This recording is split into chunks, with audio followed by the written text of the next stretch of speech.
So we all know that modern dating and relationships are pretty much in the toilet. Divorce rates are increasing, marriage rates are decreasing, women expect way too much of men, and most Western females are either overweight, delusional about what they think they deserve in a man, are major garden tools, or a combination of all three. So what's a man supposed to do if he wants a solid, healthy relationship with a woman who loves, trusts, and respects him? Should he A, get his passport and go overseas to seek better options? B, continue wasting his time and resources pursuing American women? C, give up on dating completely in favor of meeting his sexual needs in other ways? Or D, find out what the cheat code for relationships is on February 29th. If you chose D, you need to get on the waiting list now for the most unique, easy-to-follow relationship guide that not only works, but has never been done this way before. The sign-up link is in the description or the bio.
Okay, so you're either a virgin, don't have much experience with women, or you haven't gotten any action in a while.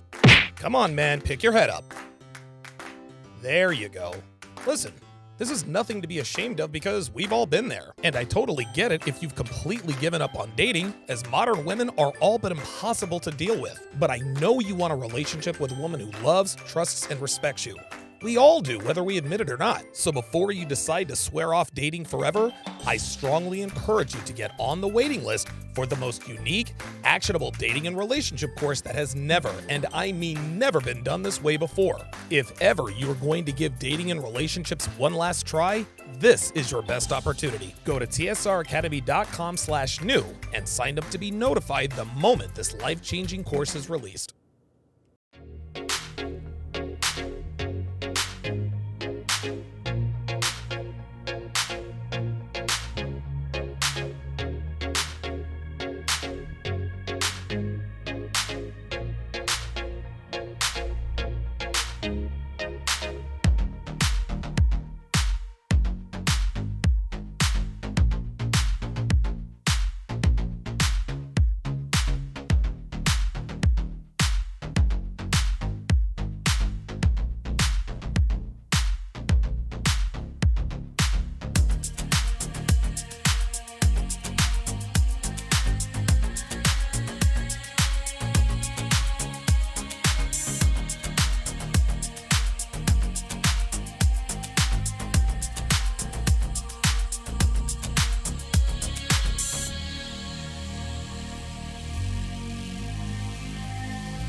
Okay, so you are one of the fortunate few who's actually had some success in this dating market. You're in good shape, you're financially stable, and you've got plenty of experience with women. Like most men in your position, you've had a mixed bag of experiences with women. You've had some good relationships, some not so much. You've had some hookups, one-night stands, situationships. You've had them all. However, that one great relationship has always eluded you, and you have no idea why. Could it be the lack of quality women here in the West? Is it the toxic Western culture? Or could it be that you're missing the one element that will change your relationships with women forever? On February 29th, you will learn what this key element is and how to use it when I release the relationship guide that will quite literally fill in all the gaps that have escaped you in the past. Go to tsracademy.com/new to learn more. Link in description or bio.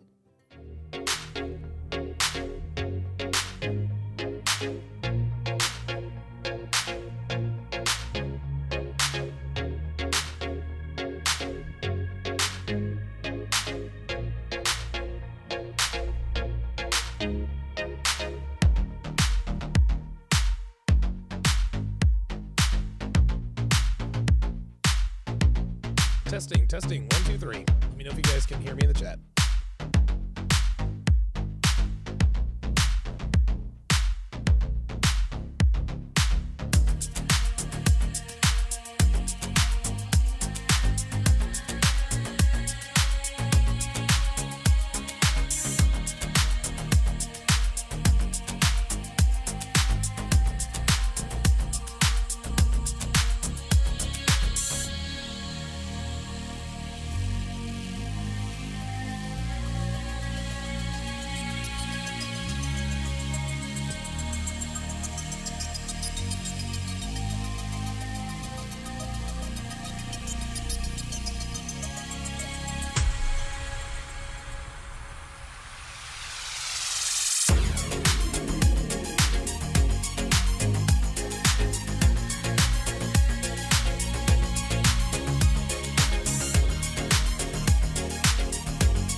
You've been in a relationship for a little while, and so far, things are going pretty good. You like her, she likes you, you two have fun together, it's a great time. But she's starting to change a little.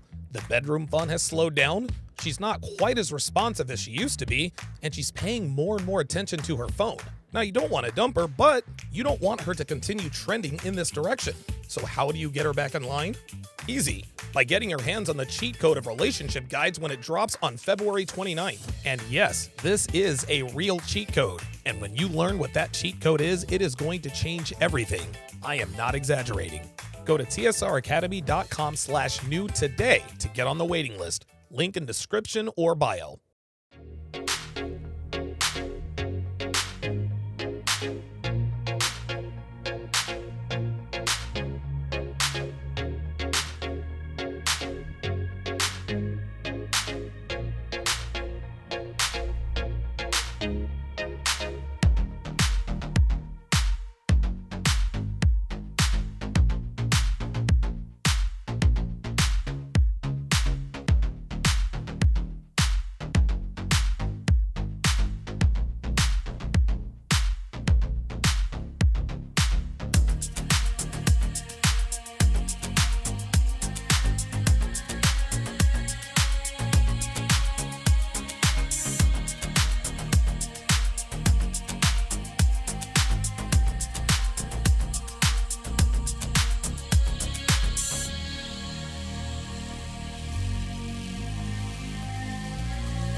You're either a virgin, don't have decided to take your talents overseas to pursue foreign women.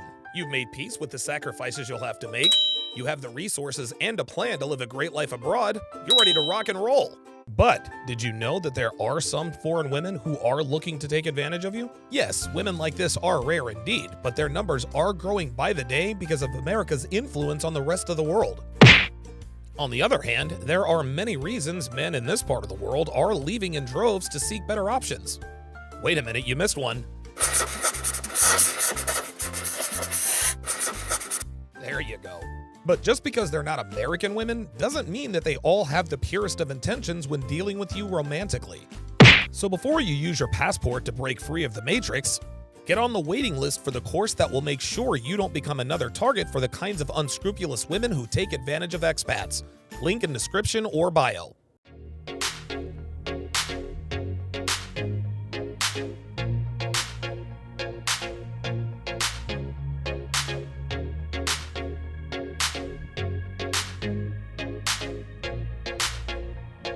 So you have a kid with a woman you're not in a relationship with. No judgment here. Life happens. Yeah, you can't move abroad because you want to stay in your child's life, which is the right thing to do. But you're striking out with the ladies here in the States. So what are men with children, single dads or otherwise, supposed to do if they haven't completely given up on dating? Easy. By getting your hands on the cheat code of relationship guides when it drops on February 29th. And no, this cheat code will not work on your baby mama because she's likely already moved on.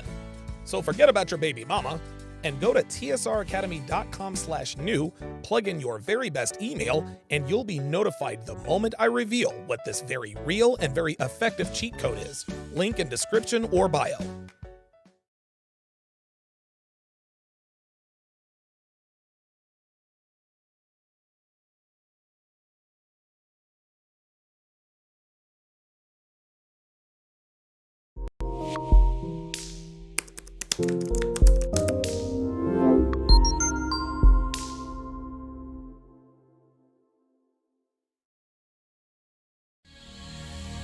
You're a fucking loser. You live in your mom's basement. You probably have a 2-inch cock. You sound like a white guy. Congratulations. For what? You said you got a girlfriend. You're probably a virgin. So that's a no for Netflix and chill? Fuck you. So I'm curious. Tell me about your show. What do you talk about? I talk about how women ain't shit. Oh. What's up, guys? It's your man, Donovan Sharpe, and welcome to episode 1030 of TSR Live, your daily dose of toxic masculinity, misogyny, and small dick energy.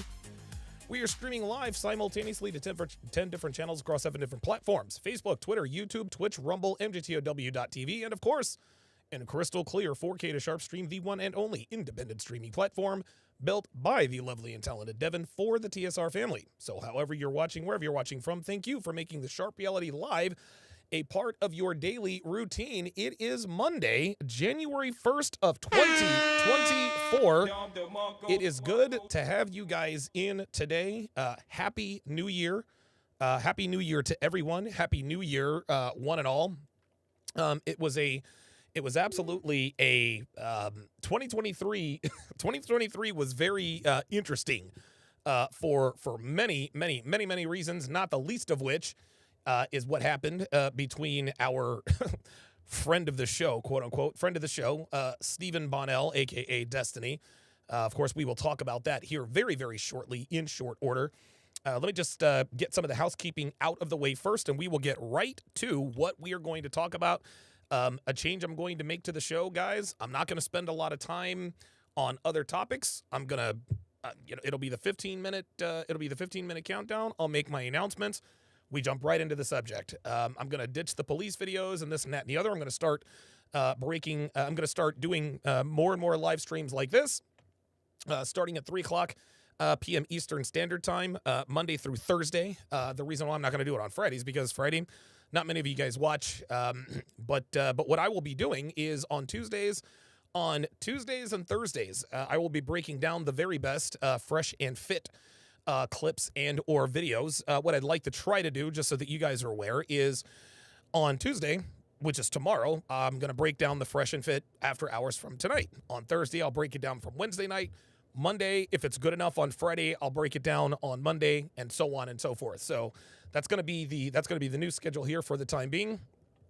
Ramon Vargas with the $5 super chat says, "Hey, Donovan, huge fan of the show since 2019. When will you do another fresh and fit breakdown? Thank you. Absolutely. I will be doing one tomorrow.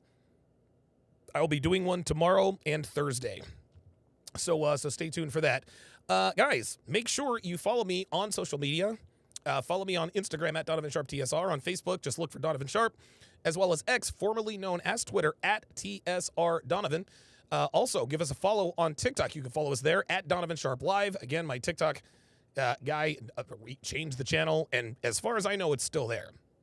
If you want to get your hands on my 3 free ebooks, 16 Ways to Immediately Disqualify Her for a Long-Term Relationship, Dead Bedroom, The Cure for a Sexless Relationship, and 14 questions she'll ask you on the first date and how to correctly respond, head on over to tsracademy.com, plug in your very best emails, and those 3 books, packed with rock-solid, life-changing information, are yours absolutely free.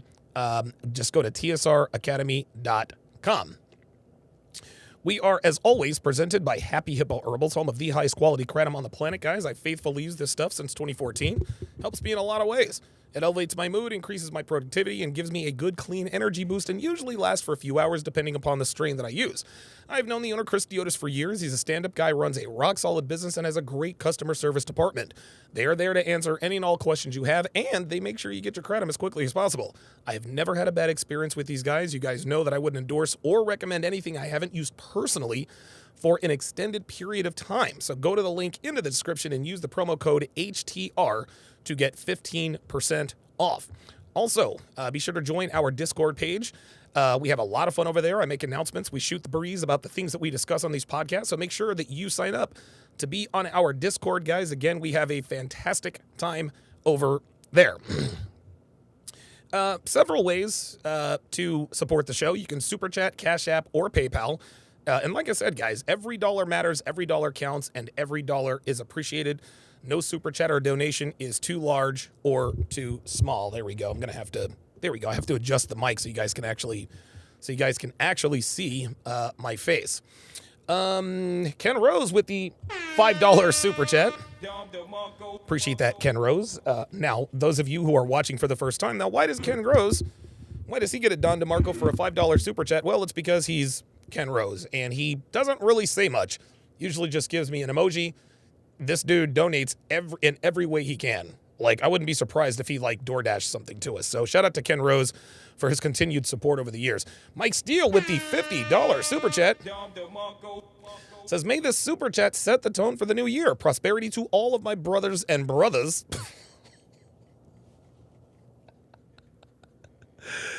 Yo, Mike, did you really just say brothers and brothers? That's fucking awesome. All right, I like it. He continues, says, "Guys, make your cash, wrap your sausage, get out there and crush it. Thank you to Don, and it was an honor to drive you and Devon around Vegas." Absolutely. Mike Steele is he's like my well, I'm left-handed, but he's like my left-hand man when I'm in Vegas. And I don't even ask him to do it. He volunteers it. He volunteers his time, his energy. Very, very, very, very cool, man. So shout out to Mike Steele. I love the Super Chat, the brothers and brothers.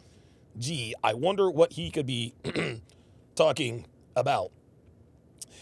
So my New Year's resolution, guys, look, man, every once in a while, you get people who are too cool for school. "Well, I don't do New Year's resolutions. It's just," look, man, I'm not trying to be different or special. My New Year's resolution is pretty obvious. I got to take better care of myself. I have to take my health much more seriously. And it's interesting. We're going to get right into the podcast. Let me tell you this quick story and then we'll get started. So I've actually started my New Year's resolution a little bit early. Started right after the CME. Devon and I, we were going to go on an Alaskan cruise, but we freaking got the flu and it freaking sucked. And so we couldn't, we had to postpone the cruise. We don't know when we're going to go and all this other kind of stuff. The point is had I been taking better care of myself, I probably we probably would not have gotten the flu. I'm probably the one that caught it. I've had COVID twice this year, and both times I had COVID, I caught it while I was so the first time I caught COVID, it was actually on the boat at the boat party. I caught it from somebody on that boat party. There were hundreds of people on the boat. It sucked. I got through. It was like the second or third time I had COVID. That was the first thing. I got COVID again when I was supposed to debate Destiny. We'll get into that a little bit later. So that was COVID twice. Then, of course, I go down to Miami again. I get food poisoning. Now, again, the interesting thing is this. Before, and again, I'm going to quickly get through this because I want you guys to understand where I'm coming from here.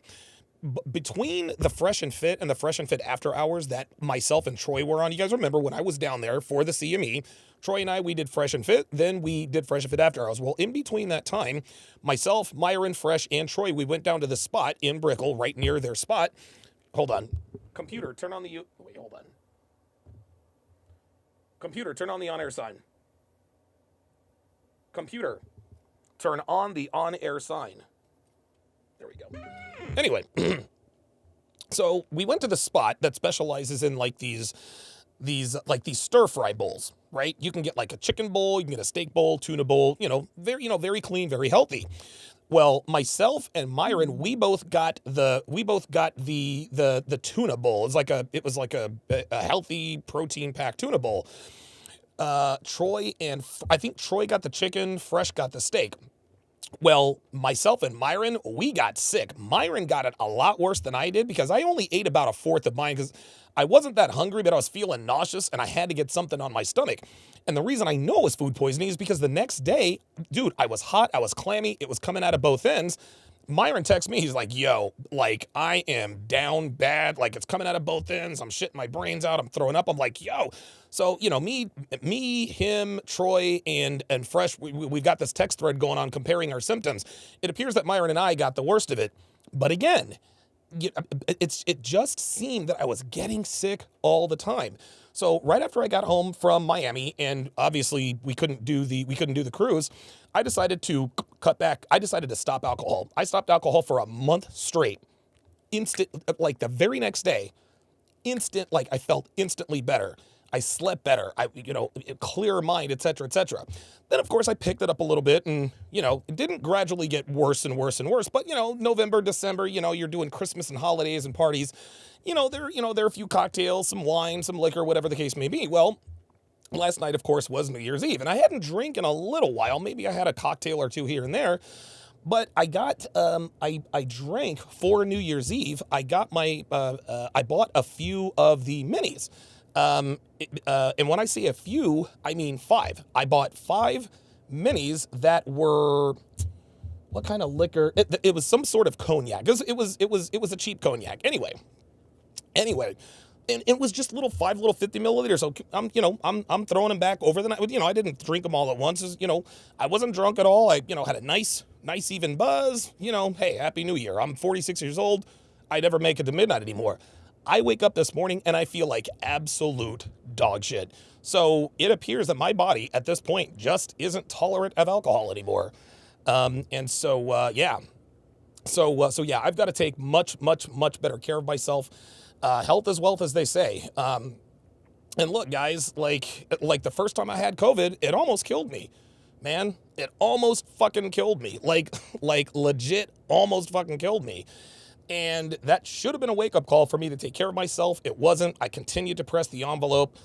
Even after the whole Arizona thing where my blood pressure was 225 over 180 or some crazy number like that. The point is that, and listen, I mean, I've been highly financially successful. I've got all the toys. I've got all the cars. We're building a house and I'm getting my Shelby and all this other kind of stuff. None of that's going to matter if I'm not here. It's just not going to matter if I'm not around. So I've got to take better care of myself, which also includes taking better care of my voice. As you guys know, my voice sounds a little bit raspy. It's better than it was yesterday. I really, really, really have to not scream into the mic. I can't get as crazy. So anyway, that is my New Year's resolution. So without further ado, let's go ahead and get into today's topic. So the last live stream I did was about Twitch streamer by the name of Stephen Bonnell, a.k.a. Destiny. I came on here and I said, hey, Destiny, look, man, if you want any advice, I got your back, blah, blah, blah, blah, blah. We don't have to publicize it, blah, blah, blah, blah, blah. Now, the offer still stands. The offer still stands, but, chances are he's probably not going to reach out to me because he probably thinks he can navigate through this by himself. He's wrong, but hey, it is what it is. Here's another thing I'm going to do. Here's another thing I'm going to do, and another thing I'm not going to do. I'm not going to kick this kid while he's down, okay? And don't get me wrong, I have very good reason to kick him while he is down. Oh yeah, he's down. I'm watching the Fiesta Bowl. I'm watching the Fiesta Bowl, which is at the stadium in Phoenix. I actually rode to the stadium in Phoenix twice while I was in Arizona. Anyway, I'm not going to kick this kid while he's down. I've got very good reason to kick him while he's down. The things that he has said about me and about this community and this and that and the third, as you guys will see here, a lot of you guys wouldn't blame me if I just decided to pile on this kid. Now, I'm not going to pile on this kid, but I am going to point out the things where he got it wrong. So what I'm going to do is I'm going to go through a few of his podcasts where he talks about himself, his relationship with Molina. I'm going to react to a reaction of him reacting to my wedding and this and that and the third. And then maybe at the end of the show, I'll bring Devon on. I'll have her come on and we'll discuss this a little bit. But what I want to do is I want to point out that, guys, we were right. Gentlemen, we were right. We were right about Destiny. And this is interesting. A lot of people like to say, Donovan, you were afraid to debate Destiny. Donovan, you should debate Destiny. What for? I don't need to debate Destiny anymore. I don't need to debate him. Let's just say let's just say I did decide to debate Destiny back in the summertime as scheduled. That would have aged very, very badly because him and I would have gone back and forth, what I think versus what he thinks. But in the end, that debate would have been useless because I win. I win the debate, guys. I win the debate. I win. Guys, you can be rich, you can be good looking, you can have all this money, you can have girls throwing themselves at you. But respectable people will not respect you if your woman is out of pocket. That's just how it is. Listen, I'm sure Destiny has a lot of his fans, and that's fine. They are entitled to follow who they want to follow. If you want to watch a guy playing video games and support him while doing that, I'm not mad at you. It's your money. You can do whatever it is you want to do. Right? But at the end of the day, you guys wanted him to debate me so that he could own me.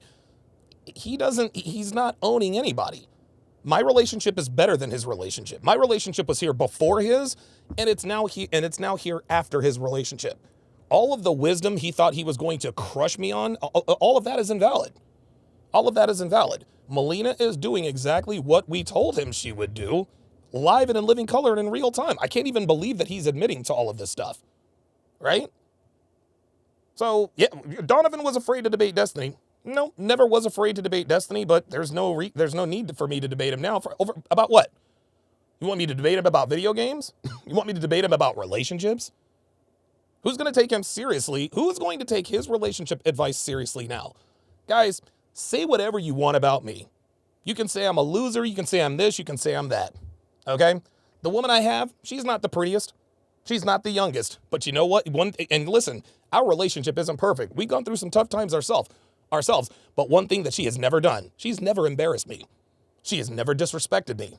She's never made me look like an idiot. This is exactly what Melina is doing. Melina is younger. She's hotter than Devon. She probably has more money than Devon too. None of that matters. None of that matters because if a woman looks good and has a lot of money and this and that and the third, respectable people do not respect her if she acts a certain way in a relationship. That's what it is. That's exactly what it is. Level Up Man says Donovan won the debate without even saying a word to him. Exactly right. Exactly right. As soon as Destiny decided to end things with Molina, that gave me the W. I win. That's it. I won the debate, which means there is no debate. I know more about relationships than Destiny does. Does this make him a bad person? Of course not. But this makes him wrong. Mike Steele with the $5 super chat says, I'm calling it now. Molina's next partner will be a woman. I don't know if you know this guy, Tim, that Melina has moved in. but he may as well be a woman. I mean, he wears dresses,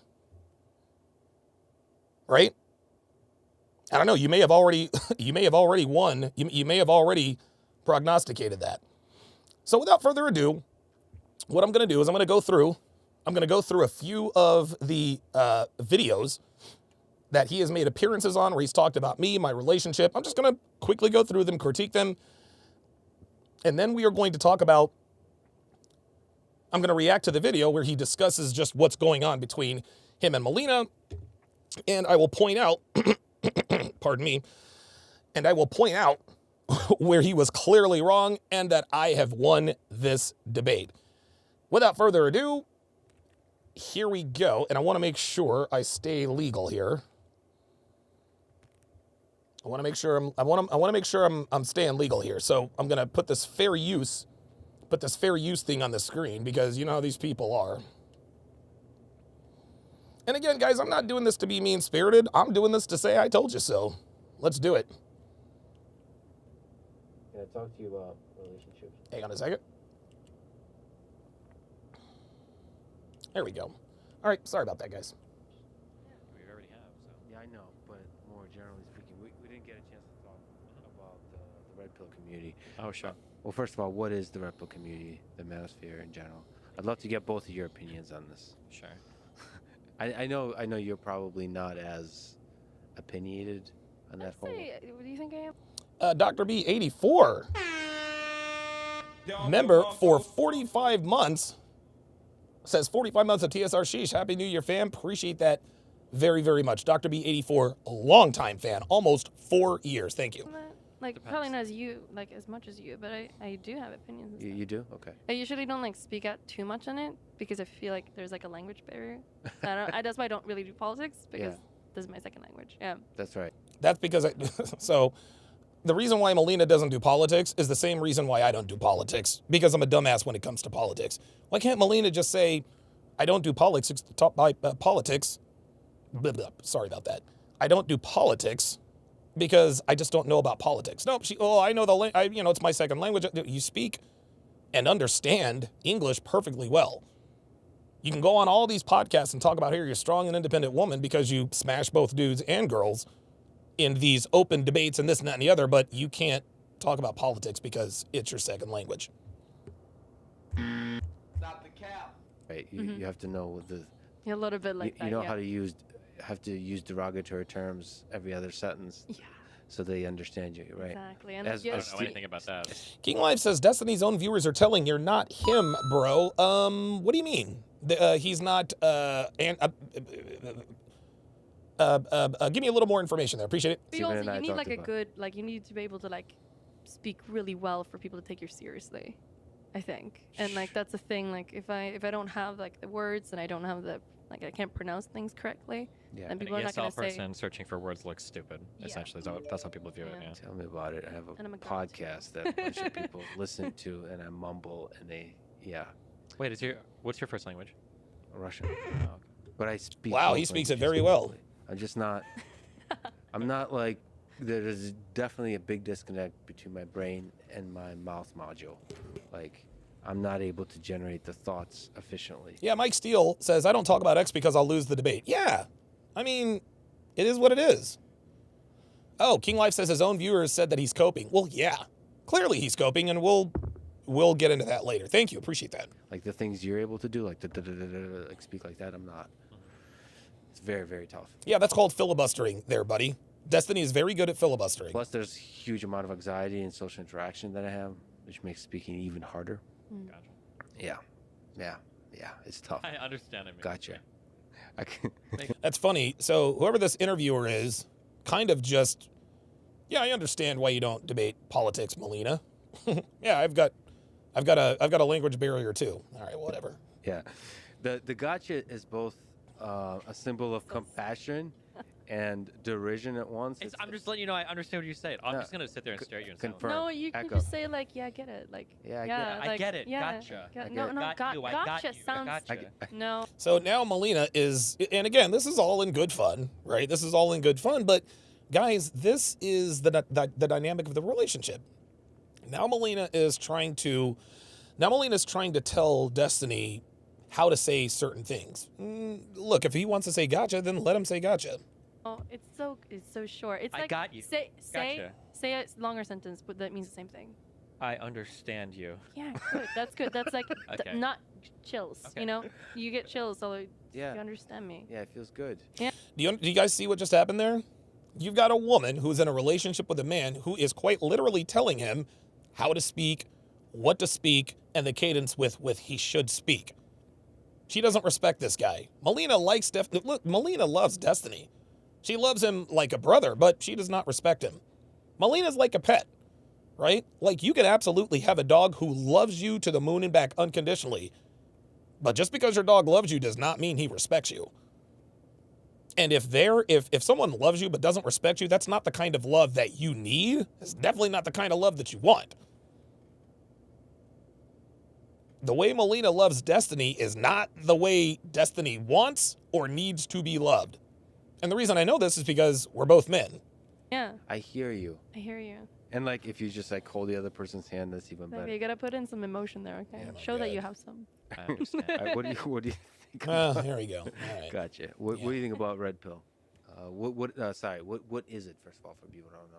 Yeah, the red pill community, obviously it's the Matrix reference. The red pill that you take is when you realize what dating standards and norms really are in the world, that men are providers and have to become some great thing to hunt and attract, the women who are just kind of there floating around looking for people to give them the most resources. And Okay, but that's exactly what you're doing, Destiny. You're well-to-do. You've got money. You've got fame. You've got fortune. This is what happens. The reason why Destiny has more opportunities with women than most men is because of who he is and what he can provide. That's what this community talks about. It's just the truth. it's like coming to a realization of what the world of dating really is, broken away from the Hollywood standards and the romantic stuff that they try to sell you in stories. So there was kind of, maybe you can kind of educate me on this, but red pill used to be associated with just maybe anti-establishment views. I don't know. Maybe a Republican conservative viewpoints. People maybe use alt-right. they use red pill a lot in like different communities. Like when you say the red pill community, Yeah, that usually means dating. the dating thing. But a lot of people say, like, oh, Trump voters, they're red pilled. Are you red pilled on like politics or whatever? People say stuff like that. Yeah. Oh, no, I didn't know And that. then there's like, Is that a thing? Like, I didn't know that there was a political, I mean, if you are quote unquote red pill, like if you're unplugged from the Matrix, I can't imagine a man being unplugged from the Matrix and not being conservative, right? Or I'll put it to you this way. I can't imagine a man being unplugged from the Matrix and being a liberal. You might not be like a hardline conservative. You might not be like an extremist or an alt-righter, but as far as politics are concerned, I think that guys who are unplugged from the Matrix or quote unquote red pillars, I think we skew more to the right. I think that's yeah, by and large. like the Manosphere, it's all the similar type of stuff. Mhm. And Andrew Tate is somebody that represents kind of the figurehead. Of the manosphere, of like the red pill stuff. Yeah, I would say so. I'm pretty sure. Yeah. I'd say so. I'm pretty sure. No, Andrew Tate is not the leader of the Red Pill. He's not the face of the Red Pill. At least not anymore. He was for a little while because he had the most notoriety. But the Red Pill is decentralized, guys. The Manosphere is decentralized. There is no leader. There is no president. There is no prime minister. There is no... Now, we have unofficial leaders like Rollo. We all consider him to be the Godfather. A lot of black men consider Kevin Samuels to be the Godfather, but Kevin the Godfather, the way we use the word Godfather, the moniker Godfather with Kevin was very different from the way we use it with Rollo. Rollo, we call him the Godfather of this community. We called Kevin, I guess, the Godfather of the black community, I suppose. Either way, the Red Pill is decentralized. Andrew Tate never was the leader of the Red Pill movement. And if I'm not mistaken, I think recently he's denounced the Red Pill. I'm very good friends with Kevin Sabo. He's not using the term red pill anymore, and I understand completely why. So, yeah. Okay. And again, this just goes, and I want to point this out here. Destiny was going around doing all these debates and talks. He doesn't really know what he's talking about in terms of the hierarchy of this community. Andrew Tate does not speak for everybody. I'm not the guy that says, look, man, you got to have 5 Bugattis and you've got to have cam girls and you have to make sure that you're... No. No. Not everybody is going to be Andrew Tate. I agree with a lot of things that Andrew Tate says, but some things are like, okay, well, he's talking to the Justin Wallers of the world, right? But the point is that Destiny is the human manifestation of what the world really thinks about the red pill. Oh, yeah, Andrew Tate runs the red pill. And people think that Destiny's telling the truth because he's intelligent, he's articulate, he's eloquent. Sometimes he can be a little bit spurgy, but, one would think that you can respect what he says just given who he is and, the things that he said. All right, cool. So what are some ideas that they represent, and what do you think about them? I think they do a good job at speaking to disaffected young men who feel like the rest of the world has kind of left them behind or isn't willing to speak to them. And they do identify some true and real problems. Feels like on the left, we have a really hard time doing like self-improvement or telling people how to better themselves. We focus too much on like structural or systemic issues rather than what can an individual do to uplift or empower themselves. And it also feels like they do a good job at speaking to some of the positive aspects of masculinity, that it's okay to be like strong and brave and a soldier and a warrior and provide for your family and blah, blah, blah. So I would say like those are like positive messages, like self-improvement and everything that come from the red pill community. That sounds about right to me. Dre Raven, with the $10 super chat, says the RP community owes Destiny a huge debt. From now on, we forever have a solid example to display whenever we're trying to convey that game trumps all. 100%. It's the negative. I think the analysis on how men and women interact is a way too transactional. All of like the romanticism and love and chemistry is totally sucked out of it. Everything is very like sex-based. Like, how do you basically have sex with the most amount of women possible, and that's going to make you happy. See, there we go. There it is. That is not what the red pill is about. That is an aspect of the Manosphere. But as a matter of fact, listen, there is a large part of the Manosphere that says, yes, go out and smash as many women as possible. Yes, there is utility in that. The more women you sleep with, the more experience you get. The more experience you get, the more aware you are in terms of which women to avoid. Simple math. But that's only a fraction. That's only a small part of the Manosphere community at large. Right? I used to be in that camp. That was when I was at the beginning of my relationship. As of right now, when I'm speaking to men, my audience is men who want to be in good relationships with a woman they can trust and respect. My job is to tell you guys how to get there. One of the most important steps to get there is you got to go out and smash women. You can't go out here and be dealing with these modern women without experiencing a lot of them first. 60, 70 years ago, you didn't have to deal with women to know how to deal with women.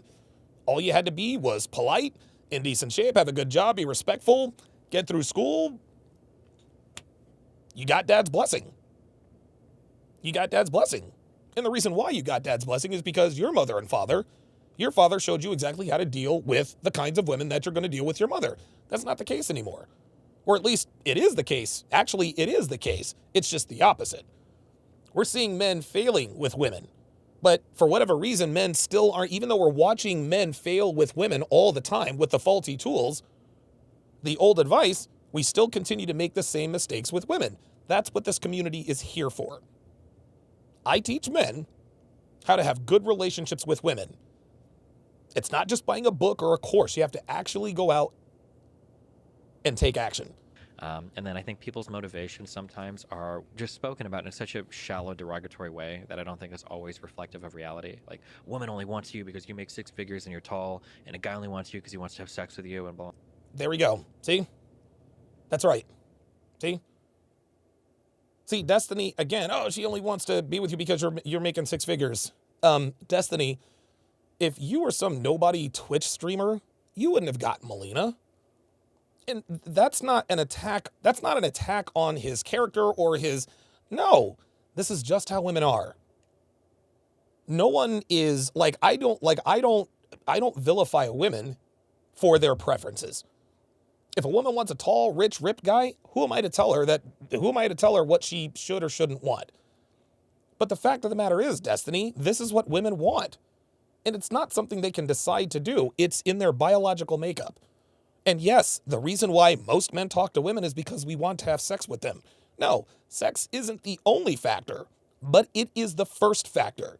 For without sexual attraction, you don't get to discover anything else about her. Well, like, it feels like there's a lot of that going on a lot. Yeah, and that misses some fundamental aspect about relationships, Yeah. about meaningful relationships and so on. I don't think I've never heard red pill people ever talk about like meaningful relationships. It's always just how to get in one or how to have sex, really. This is funny. So let me just rewind this because at this point now he just doesn't know what he's talking about. Fundamental aspect about relationships, Yeah. about meaningful relationships and so on. I don't think I've never heard red pill people ever talk about like meaningful relationships. You don't hear red pill people ever talk about meaningful relationships. My name's been in Destiny's mouth a lot as of late. He knows who the fuck I am. He knows who I am.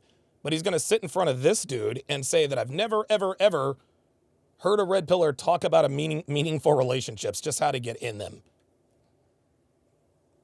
Destiny, like you're lying. Seriously. Stop the cap. Like now you're lying. You guys got to understand the way, if somebody doesn't like you, man or woman, the way they characterize what you believe is going to be negative. It's always just how to get in one or how to have sex, really. Mel, what bothers you about some of that philosophy? I feel like the people that are like red Merge. pill people, I feel like their solution is something that doesn't actually work out. Oh, it's a solution that doesn't actually work, as opposed to your solution, Molina. We talk about solutions that don't actually work. Rollo Tomasi, married for 25 years. Rich Cooper, I'm not his biggest fan, but he's in what appears to be a solid relationship. Hunter Drew, married with children. Myron Gaines, in a relationship. Donovan Sharpe, I'm in an 8-year relationship. I counsel men in and through their relationships. But don't take my word for it. If you think our solutions don't work, then what about your solutions? Oh yeah, that's right. You're getting a divorce. It works out for some people that makes a lot of money, is like really successful in that sort of way, but it's not going to help most men out there. So I feel like it's just like a pointless like speech to give to these. Okay, so what she's talking about, what she's trying to say, is that most men are not going to be making six figures. I get that. But this is why we speak to men about money. We speak to men about money, but we also talk about game and frame. Money, muscles, game, and frame, guys. Make money, make muscles, learn game, hold frame. That's it. Shout out to MLD, #modern life dating. That's just how this is. You can be as rich as you want to be. Does not matter. Money is not a Band-Aid. Like really lost guys, and they really do believe that they can become successful, they can get money, and Well, they can become successful, Molina. They can get money and they can become successful. See, what Molina's trying to say is that when we tell men, hey, listen, man, if you work your ass off, you can do and be whatever you want to do and be. We live in the greatest country in the world. Molina is telling us that we're lying to men when we tell them you can really have anything you want.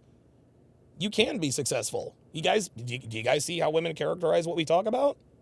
and when they get all these things, they can get girls. But most of them is not gonna achieve that ever.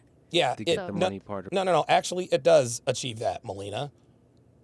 It does achieve that. But what the other side of the red pill also admits is that, yeah, money will help you to get girls. It'll help you to get attention. It doesn't help you to retain their attraction. Tricking is not game. to become successful. Just become a billionaire, you know, and you will get all the Well, now it's all of a sudden girls, a billionaire. which is true, but not everyone can do that. So Okay, not everyone can be. Okay, so she says just be a billionaire and you'll get girls. Which is true, but not everybody can do that. You see how she's talking out of both sides of her mouth? If you become a billionaire, gentlemen, you will get girls. Okay? You will get girls. Not everybody can become a billionaire and not everybody can get girls. But yeah, if you're a billionaire, you're going to get girls. What is this woman talking about? I feel like when these guys are speaking to these men and they're just like, we just care about these men out there, you know, they need to hear this. It doesn't really help a lot of them. And It doesn't really help a lot of them. And how would you know? How would you know? I mean, I've got a small channel, but I'm at 173,000 subscribers, not for nothing. Fresh and Fit is almost at 2 million. Yeah, we're helping these men. What we teach makes sense. That's why they subscribe. That's why they buy our products. What we do works. it doesn't inspire them to develop compassion towards the opposite sex, which is probably something required to have a That meaningful as well. relationship. And also, No, no. Nobody ever said don't have compassion towards the opposite sex. No one has ever said never have compassion for the opposite sex. No, what we tell men is her trauma, her struggles, her baggage is not your problem. I'll have compassion for you, but I'm not going to date you. Just because I don't date you doesn't mean I don't have compassion for you. I've got compassion for the 340 pound plus size girl who can't get a man because she's 340 pounds. I can be compassionate for her, but I can also be like, look, I'm compassionate, but by the same token, that's her responsibility. Just because I can call out, hey, the reason why you're in the position that you're in is because it's your fault and choices you made, that doesn't mean I'm not compassionate. I'm compassionate, just take some responsibility, take some accountability. also like they seem to complain a lot about women, like only wanting men that have money and that's tall and that's muscular, whatever, all those things.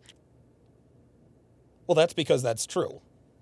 Molina, you're with a man with money. It's so funny. Molina's sitting here talking about all of the traits and characteristics that we teach men that women are attracted to. Yet Molina is sitting here telling us that it's not true, even though she's married. Well, she at the time was married to a man with money and status. And look, man, Destiny's not a bad looking guy. He's not ugly. Pause. So, I guess he's decent looking. Right? Oh, women aren't attracted to X, Y, and Z. Well, what do you like about Destiny? X, Y, and Z.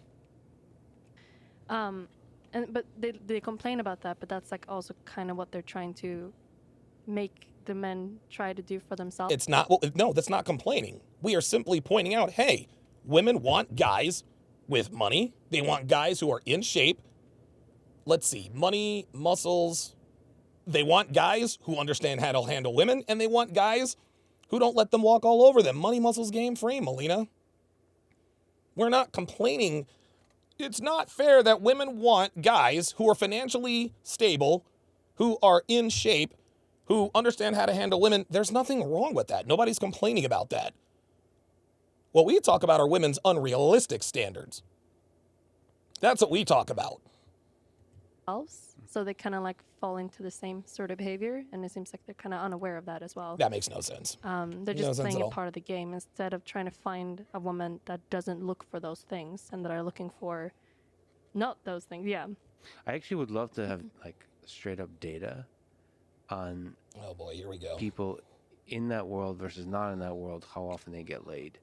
Yeah. Like literally, so I think for sure So this guy is halfway saying, well, I think that these guys out here probably don't get laid.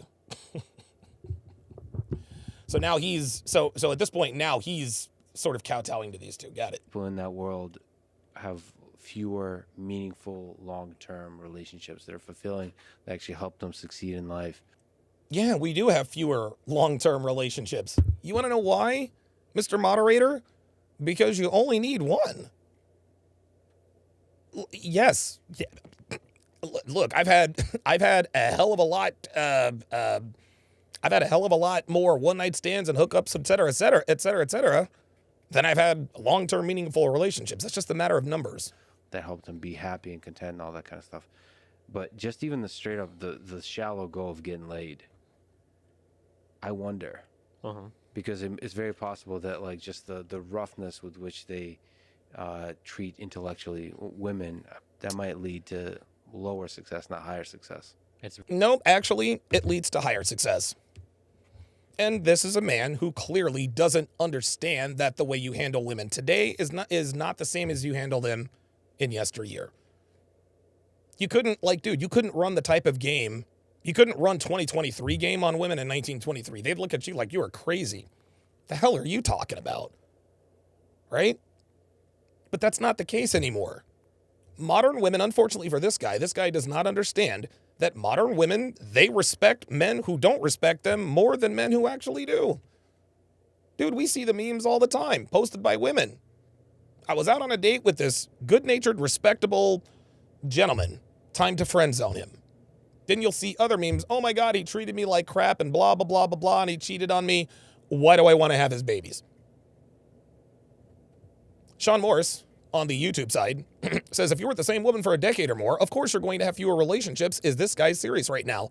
Unfortunately, Sean, he is. Very adversarial, which I think is always disappointing. Anything that talks about men and women, I think it's good to acknowledge differences. There we go. Destiny's right. It's good to acknowledge differences, but because of our delivery, women like Molina and people who think like we do, they think we're complaining. Abuela Jen, all you guys do is bitch and moan and complain about women. No, we are pointing out the differences between men and women, and we call out the fuckery that women get up to. But when it becomes like adversarial, especially when you talk about sex is something that men are getting and it's something that women are giving, and that type of like trade-off and the way they talk about it is like, yeah, it sets people against each other in a really toxic way, I think. He's right. He's absolutely right. He's absolutely right. The way men, and look, I'll be the first to admit, the way we as men have to treat women here in 2024 now, it's a shame. It is absolutely a shame. It is an absolute travesty. And again, when you look at the successful strategies in dating that men have to employ to become attractive with women, guys, this is reflective on the women. The reason why men are the way they are with women is because women reward this kind of behavior. Women aren't rewarding gentlemanly behavior. Women are rewarding asshole behavior. Even women who are quote-unquote good girls without that much experience. Even they like the bad boy assholes more than they like the nice guys. This is just how it is. It shouldn't be that way, but I'm not going to sit here and bitch and moan about what should be. I'm not going to be a low-level MGTOW and sit here and talk about, well, women should be like this. I agree. Women should absolutely reward good treatment, but they don't. And you as a man, if you see that women are punishing one kind of behavior but rewarding another, if you want to be successful with women, you're going to do what's been successful. If being a nice guy and being a gentleman hasn't worked before, why in the world would you keep beating your head trying to be a nice guy and reliable and responsible around women who aren't giving you any play? Well, Donovan, you're going after the wrong kinds of women. Yeah, that's the problem. Every woman is the wrong kind of woman. That's just it. When we say modern women, we're not just talking about women. We're talking about modern women. When we say modern women, we're talking about women who have been infected by the message. The feminist culture, the feminist cancer, the I can do anything a man can do. I can sleep around and not have any adverse physical or mental side effects. I want to sleep around in my 20s, get it out of my system, and get married in my 30s. That's what we mean when we say modern women. Modern women require asshole game for them to respect you. It's a shame that it has to be like that, and I'll be the first to admit it. But I wanted to get laid, so I became an asshole. How do you talk to people? If women want men to be nice guys, if women really wanted nice guys, if women really wanted men to be respectful, then they would reward respectful behavior. But the reason why guys are being dicks is because women are rewarding dickish behavior. This is not hard. This is not hard to understand, guys. People from that world, from the red pill world. Like, would you ever talk to like somebody like Andrew Tate? Oh yeah, if I had the chance to. I've been on the Fresh and Fit. Wait, what? How do you talk to people from that world, from the red pill world? Like, would you ever talk to like somebody like Andrew Tate? Oh yeah, if I had the chance to. I've been on the Fresh and Fit podcast a few times, and then I've got a friend Sneeko who's like very red pill, that stuff. If I'm trying to talk to them, usually and guys, I want to be very, very clear when I say this. I've got nothing against Sneeko. I really don't. I think he's a young man who's got a lot of money and a lot of clout, but he's also trying to sort of figure things out, right? Like, I don't know that it's too wise for men older than 25 to be taking advice from Sneeko, but hey, listen, the kid is wise beyond his years to a degree. But he's kind of been a little bit wonky lately. He's kind of been all over the place and being inconsistent. And when you are friends with men who are not like-minded, that's what this has the potential to do. I'm not saying that there's anything wrong with Sneeko being friends with Destiny. That's not the way I would do it. I cannot be friends with people who are not like-minded. I refuse to do it. You can call me closed-minded, you can call me immature. I guess I'm just not enlightened. I need to be friends with men and people who are like-minded. That's just how I roll. Now, a guy like Myron, he can be friends with men who are not like-minded. Myron is good friends with Destiny. He's good friends with Destiny. Yeah, they go back and forth, but there's a mutual respect with those two. Myron has a lot more mental strength than I do. He's much more emotionally mature and much more mature than I am. So yeah, a guy like him, a guy with his mental strength, absolutely he can be friends with Destiny, and Destiny will not influence him one bit. Sneako's too young for that. Now, maybe in 10, 15 years, yeah, maybe a guy like Sneako could become friends with a guy like Destiny, because at that point, he's already made up his mind, he's lived his life. Okay, Destiny, you're my friend. We don't agree, but we can still be friends because I know that you're not going to influence me. Tell me that Destiny hasn't negatively influenced Sneako on some level. Maybe this explains a lot of his erratic behavior with him changing stances all the time. It is what it is. It's kind of like approaching it like a scared cat. The first thing you have to do is like be very gentle and say like, I understand your issues. I understand your complaints. I know that I'm scary because you think I'm going to say like, yeah, Destiny, we're not women. Okay. We're not women. He says we have to approach them like a scared cat. No, we don't. That's not what men respond to. There is a reason why even Destiny's followers are turning on him. It's because you're not treating them like men. You don't need to approach men. You don't need to approach a male masculine problem like a scared cat. You approach it like a fucking lion. You let her know, hey, check this out. Your girl cheated on you. She cheated on you because you acted like a bitch, period. Sean Morris says, Sneako dated Xena, enough said. I don't know what in... Jesus Christ. By the way, at the yacht party, Sneako and Nina the Pineapple got a little close. God, what a waste that woman is. toxic masculinity and feminism and all these scary words at you. So the first thing is always to recognize it. Like a lot of what they talk about, there are like true aspects to what they're talking about that people on the left won't recognize. So I think it's good to acknowledge those things. There we go. Like men and women are kind of different. We do look for different. Kind of different. You see how he hedges? No, men and women are very different. They're not kind of different. Different things in general when it comes to relationships. It's okay to say that. There's nothing bad there. And then it'll usually be like, once I've got your trust and I'm in your bubble, like, let's talk about the things that you want. And maybe like some of the strategies that you're employing aren't necessarily going to get you some of the things that you want. So for instance, if you're really worried about like shallow girls, like ruining your life, like Melina said, it's shallow girls ruining your life, like Melina said. Man, ain't that the cat calling the kettle black? Wow. probably not best to build your entire worldview around trying to get shallow girls that are going to ruin your life. Like if your way of attracting a girl is to go to the gym, get a whole bunch of money, and try to like flaunt your wealth as much as possible. No, nobody said flaunt your wealth. See, there you go. You got that wrong. You got that wrong, Destiny. Nobody says flaunt your wealth. Okay? Nobody, at least I don't. Nobody says flaunt your wealth to get women, because when you flaunt yourself to get women, you become a mark. You become a mark. Well, you're going to be attracting the very same type of women that you're here like decrying on your stream. Yeah, I think we talked about that on the podcast. Like, you probably want to have a woman that's going to be there if you lose your job, but still there. Like, that cares about the things that's not just your job. Yeah. Yeah, Molina, we get that. But what Molina's leaving out, see, here's what Molina's talking about. She's absolutely right. But guess what? There's a clock on that. Example, you have a good relationship with your woman. You lose your job. Your woman is not going to leave you immediately, right? If she really loves you, she will be there to support you. But no matter how much a woman loves you, there is a time limit on her loyalty. She'll give you a few weeks to brush herself off. She'll give you a few days to kind of, wallow. Look, man, you got to get it out. You got to blow off some steam. All right, just lost my job. So you go on a bender for a couple days, right? You crawl in a bottle for a day or two. Okay, it's over with. But if you don't show the requisite drive and resolve to get back what you lost, at some point she is going to leave you. As Devon said, aged like milk. Devon, if you would, I would really appreciate a big glass of milk up here.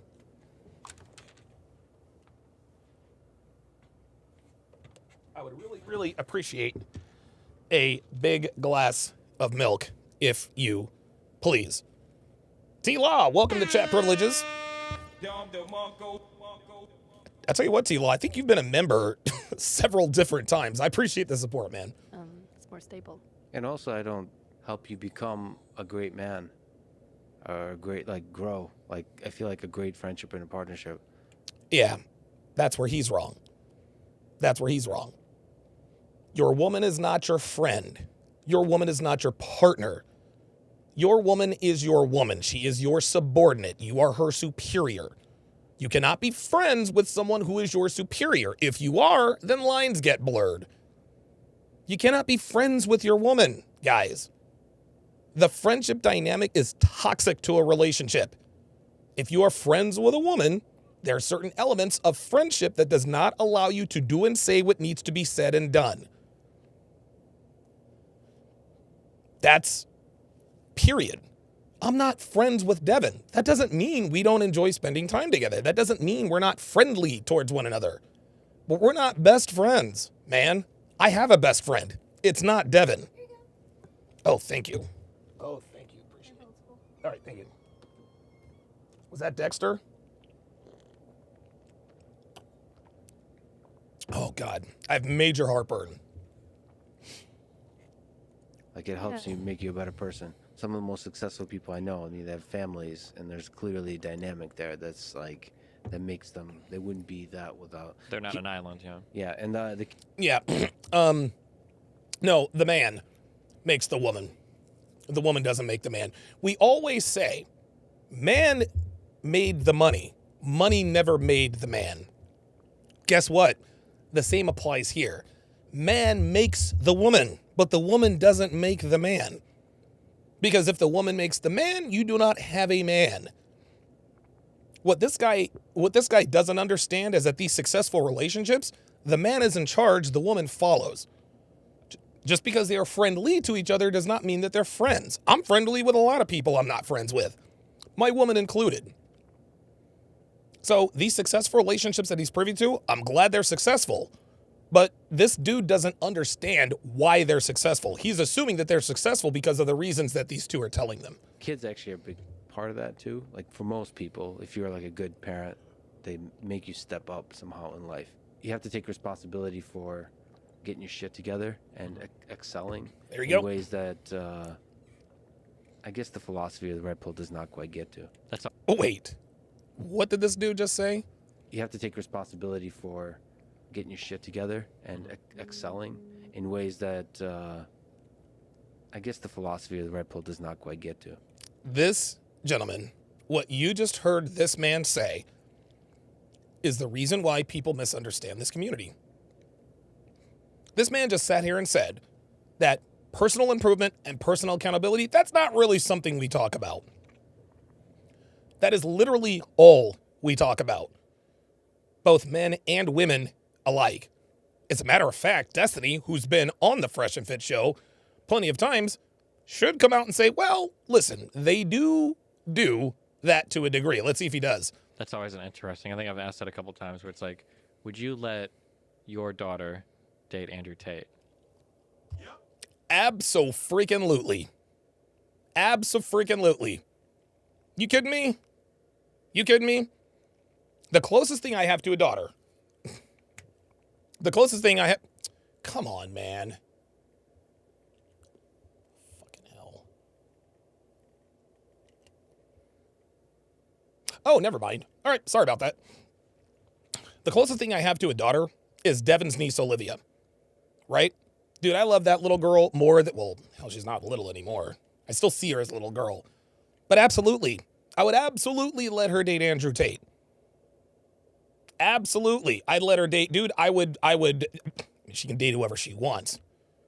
But yes, I want her to date a man who's going to take care of her, a man who understands how to take care of a woman, who understands the delicate dynamic between the feminine and the masculine.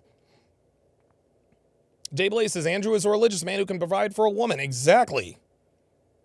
Yeah, but Donovan, you know Andrew Tate has side bitches. As long as he takes care of my niece, I'm good. I'm good. Donovan, I just found out my husband, blah, blah, blah. That's when I sit down with her. I'm like, Olivia, look.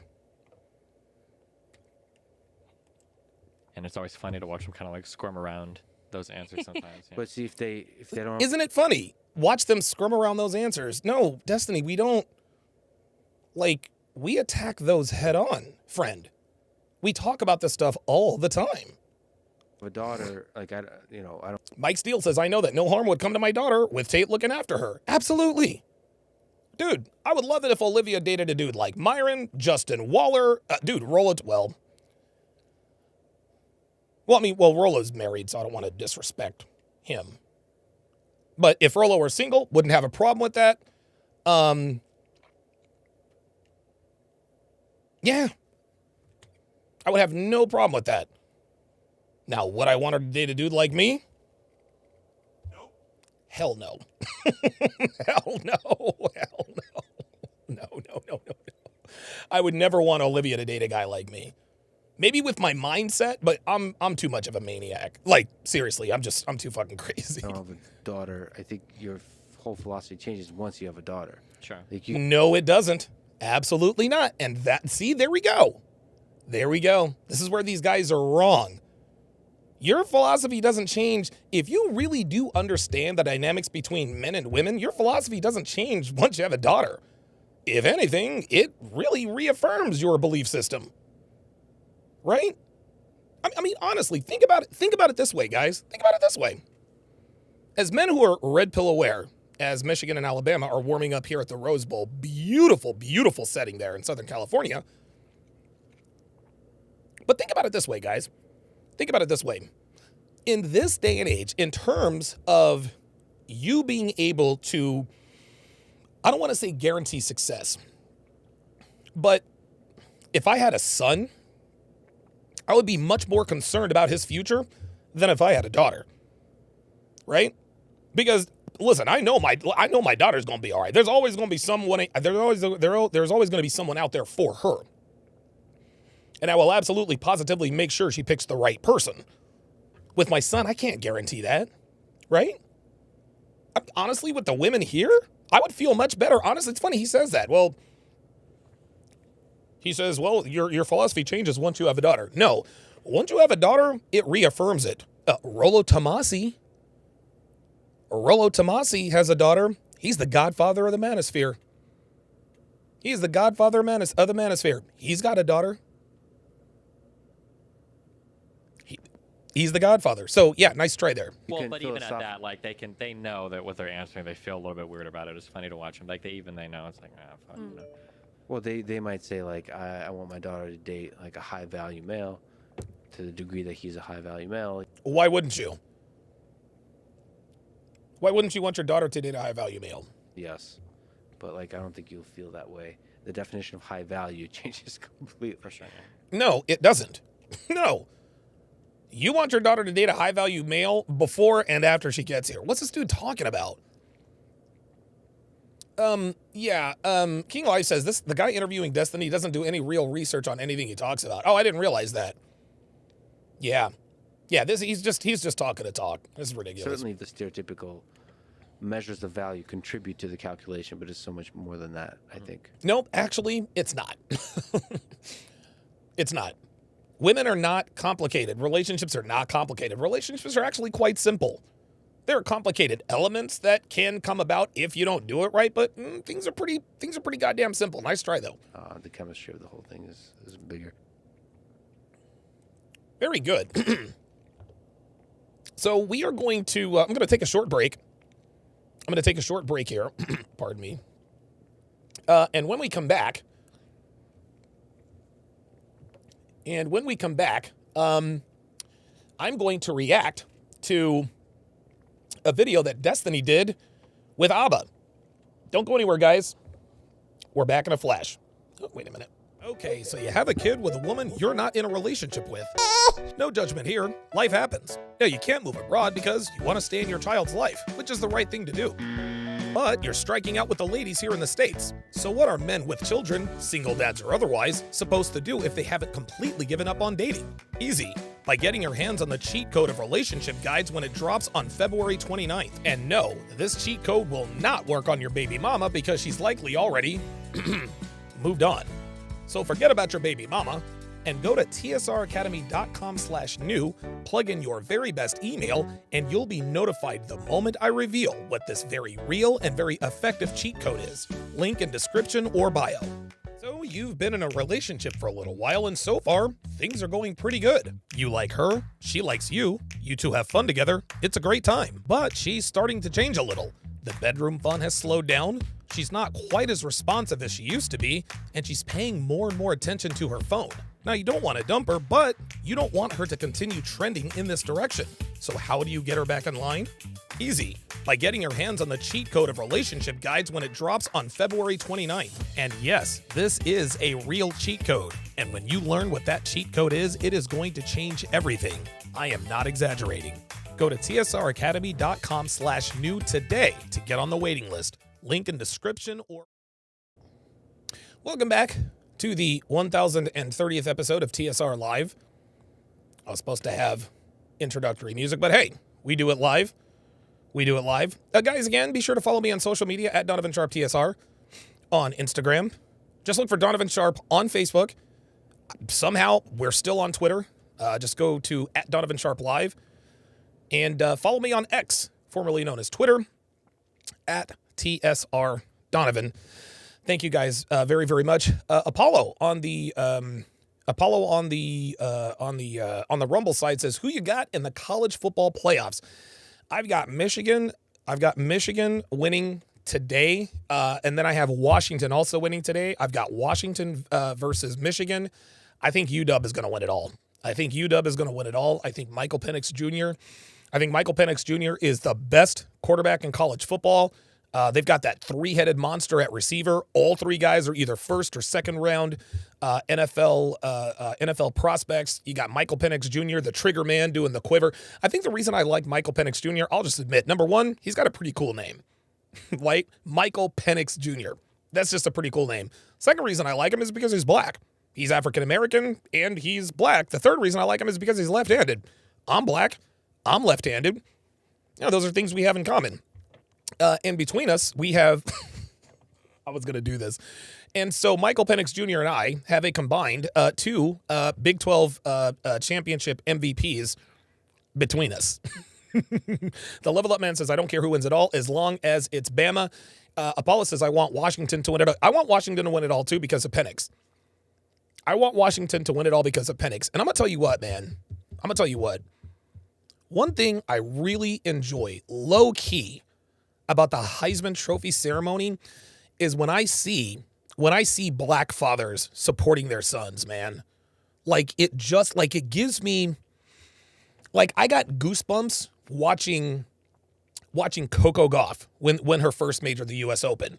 The way she talked about her father, that whole black family, it just gives me goosebumps. Like, there we go. Jaden Daniels, this year's Heisman winner, father and mother, both supportive. Bo Nix, he's a white guy, but dude, strong family. Bo Nix is married. Michael Penix Jr. had mom and dad. Dude, please just punch. Honestly, that's the main reason I like watching the Heisman ceremony, is because I like to see black fathers present for their sons, and just to see how proud they are of their children. I don't know. I think it's pretty cool. Okay, let's get to our next breakdown. So, again, this is fair use. I'm doing this in good faith. So this is a video that I haven't seen. One of my staffers actually made me aware of this video and said it might be a good sort of supplement to today's podcast. So let's go ahead and get to it. Okay, so I'm gonna ask you a different question from an ego's perspective.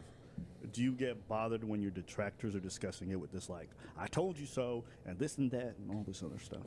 The only thing that bothers me is if I miss something that's I should have seen this, or I was too ideologically motivated or something. Yeah, stop it. Of course it bothers him.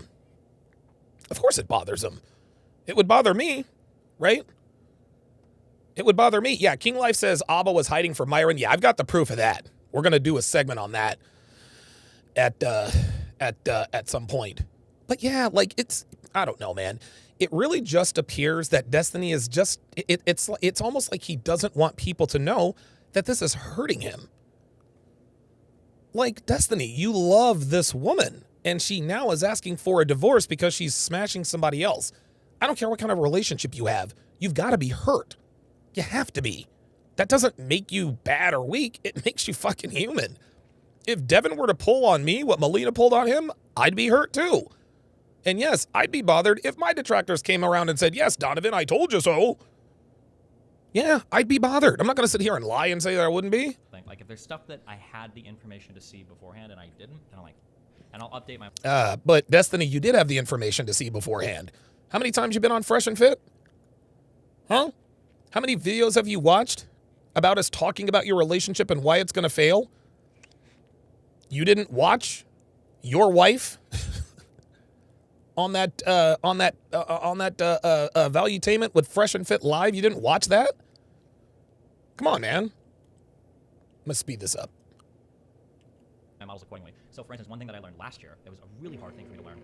I don't know if we talked about like with Max and Lab, is there are always like a few fundamental assumptions I bake into everybody's motivations, and one of those is self-preservation. And that was a really big one for how I dealt with people, because I'm like, I don't want to think of it like a leverage sense, but it's like if you have so much to lose by like trying to over, you're not going to do it because obviously that'd be stupid. And that was a well, that's called leverage, Destiny. Like Destiny has a real issue admitting the not so flattering sides of human nature for both men and women. Yes, Destiny, it's leverage. If you have leverage over somebody, you're a lot less willing to do what they want you to do. That's just how it goes. huge oversight that I had with like Max and Lab. I never would have, because if anybody would have asked me, even if Max and Lab both saw me literally woman, they're not gonna say anything. They would destroy their whole life. Like they're not gonna do it. You know what it makes me think of? Yeah. Do you know that story about the snake and the turtle? And like the snake is trying to cross the river. The scorpion and the turtle. Like, Okay, there you go. Yeah, so he might. I feel like that is very accurate for people, Yeah. even though it's against their better judgment. With Is this dude wearing a thumb ring? Oh my god. Abba thinks he's cool because he's wearing a thumb ring. Ay, ay, ay. dude, for them, they will still bite the hand that feeds them. Yeah, I never would have imagined that. Yeah. So I'll change things going on, but like like obviously I know my relationship better than anybody else, and I know like what. No, you don't. No, you don't. No, you don't. No, you don't. You don't know your relationship better than anybody else. No, just because you're in the relationship does not mean that you know more about the relationship than anybody else. You yourself said that you were surprised and shocked that she was doing what she was doing, as you will say several times in the last video we react to. But I generally know what people around me want, what they're looking for, and red pillars like have all of their like thoughts and ideas about it. But one thing that helps is when people are so incredibly incorrect, like it makes it easy to like not care as much. Are you kidding me? So incredibly incorrect? What? Destiny, we told you what would happen. We told you what Molina would do. We told you that Molina doesn't respect you. We told you this would happen. King Life says this dude is coping hard. Like, guys, like, dude, like, this is Coca-Cola. Wow. Like, I don't know how much you like Melina or saw Molina, or wait, you've seen us both in real life before, right? The time that I saw you guys here, and then we went to eat afterwards, and that's the end of it. Okay, yeah. So like these predictions, like for instance, like Molina was using me for a green card. Molina hates the United States. Like if we were never back together again, it wouldn't surprise me if she actually like abandoned the whole process. Because, like, Here we go. Like her moving here was always one of our biggest like arguments, basically. Like she held over like, I moved to the United States for you, so blah blah blah blah. Okay. A second thing was the age thing that I've said historically. Age thing was always a huge like point of contention between us, because Melina's by far the youngest person in terms of age gap that I've ever dated. Most of my girls have been 1 or 2 years away from me. And like red pillars saying like, oh, you should date younger women, that's way better. And it's like that was a point of contention. That wasn't a pro. Yeah, how'd that work out? How'd that work out for you, Destiny? That was a huge con, and we fought about that a lot. So you didn't like her freshly just like legal scent? Yeah, no. And then That's funny, freshly legal. I like girls that are freshly legal. Why not? I remember there was this one girl. She's a plus-size girl. She kept saying when we were talking about dating younger women, oh, you like 18-year-olds, freshly 18. Oh, God, listen, if she's 18 years and 1 hour old, or if she's 18 years and 364 days old, she's still legal. I love it. This is so funny when men and women try to shame men who date 18-year-old women. They like to say, well, she's an 18-year-old girl. No, she's not. If that 18-year-old commits a crime, she is tried as an adult. She's not tried as a minor. Nice try, though. and the idea that like I think if Melina left. No, this video is, I'm speeding up this video. I don't want to talk about it too much because I'm trying to be somewhere. But like, if Melina would have left me for like Ben Shapiro or something, I think my ego would have been a little bit like, oh, this sucks or whatever. Like this guy's like excels in the traits that I excel at, maybe arguably better than me, right? But So she left you for Ben Shapiro. that would bother you. But the fact that she left you for a dude who wears a dress, doesn't have a job, threatened to off himself if she didn't leave you, you're okay with that? Like, seriously?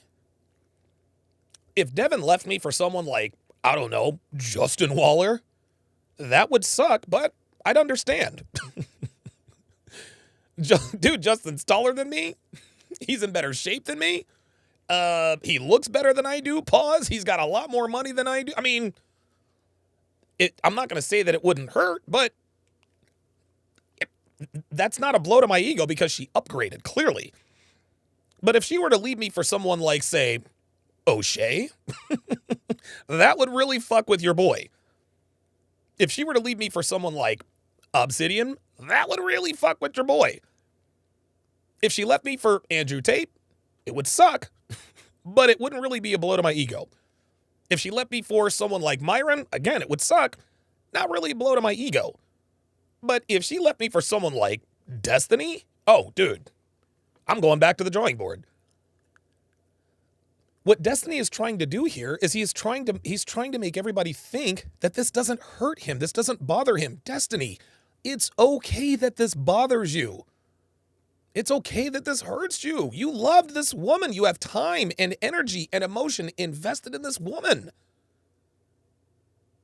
Sitting here telling us that, well, if it were Ben Shapiro, I wouldn't have a problem with it. Dude, that is cap. Stop the cap.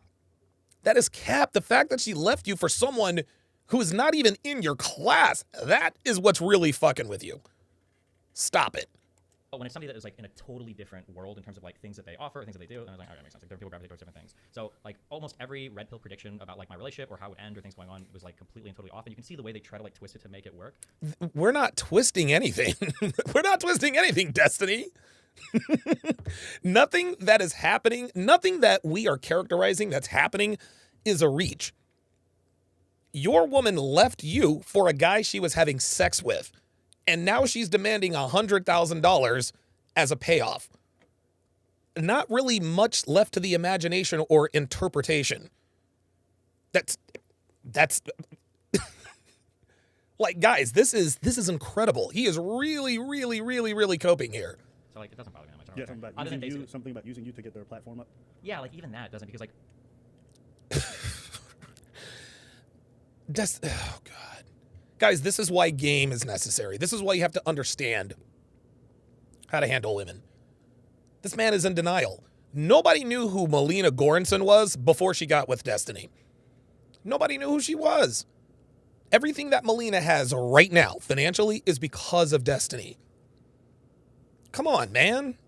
Jesus Christ. No, she didn't use me for my platform. That might not be why she got with you to begin with.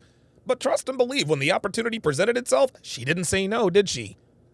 yeah, I've met girls that try to do that. Oh, that's actually pretty rare. But, like Melina's community is all like completely and totally independent from mine. Like she doesn't like she's never leached off of my stream shit or any of that. And if she wanted to, Seriously?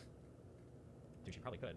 I mean, I think most people can still make the argument that it's probably benefited her to some degree having you Yeah, there. they can. But I don't think. What's this? What's this? Abba pushing back? Of course Molina's benefited from it. But don't qualify it by saying with some degree, to some degree. No, Molina has directly benefited from being married to Destiny. Everybody knows it, including Molina and Destiny. Just because Destiny is telling us that Molina didn't do this to mooch clout off of him doesn't mean that that's not what she did. Just because you were in the relationship does not mean that you understand it the best. People all over the world know and understand, especially in relationships, that when you're in a relationship, sometimes it's very difficult, oftentimes it's very difficult to see the negative things going on. Your friends, your relatives, hey man, like I'm noticing some characteristics about this girl that might not be right with you. Or hey girl, like I'm noticing some characteristics about this guy that you're hanging out with. And what do we always say? What do we always say? Well, sometimes people on the outside can see a relationship better than you on the inside. You're too close to the forest to see the tree. Sometimes you need a bird's eye view. That's what people on the outside offer you. We sat here and told you this is what's wrong with your relationship, Destiny, and this is what's going to happen. We were 241% right about all of it. But you want to try to say we're trying to fit a square peg into a round hole. Stop it. I think you probably argue that that wasn't her intention or something that she was. Yeah, and that's like obvious. One thing people will do. Yeah, just because it wasn't her intention at the beginning, doesn't mean it didn't become her intention later. Look, when Melina first met Destiny, she was just happy that someone with clout was paying attention to her. Let's just keep it real. Like in that first video, Molina looked feral. Her teeth were yellow, her hair was all over the place. As soon as she met Destiny, all of a sudden now her hair looks better, her teeth are nice and white. Right? She looks better, she takes better care of herself, etc., etc. Yeah, she benefited from being married to Destiny, of course. Is they'll try to insert a mind state. Suffix Finest, sorry about this, guys. Suffix Finest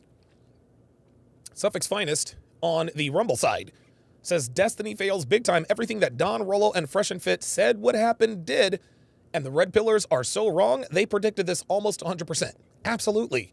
And if you look at the comments, his followers agree. Destiny, like, your fans are not going to lose respect for you if you admit this shit sucks. This fucking sucks. And look at the Now who's trying to be toxically masculine, right? Look, I'm a quote-unquote red pill guy. I talk about my failures and hurt all the time. But here's Destiny, who goes on every podcast he can think of. Well, men should show more emotion. We should be more emotional and talk about our feelings. Yet here he is, capping about his level of concern and hurt with Melina. current actions, and they'll see if the actions adhere to the mind state. So let's say something like, Melina is a leech, probably. And then they'll see, like, well, what did she do? And it's like, well, she moved in with you, she was on some streams, and it's like, okay, that's kind of like leech, right? But it's like, No, that is a leech, Destiny. Do you see how he just glazed over that? Watch.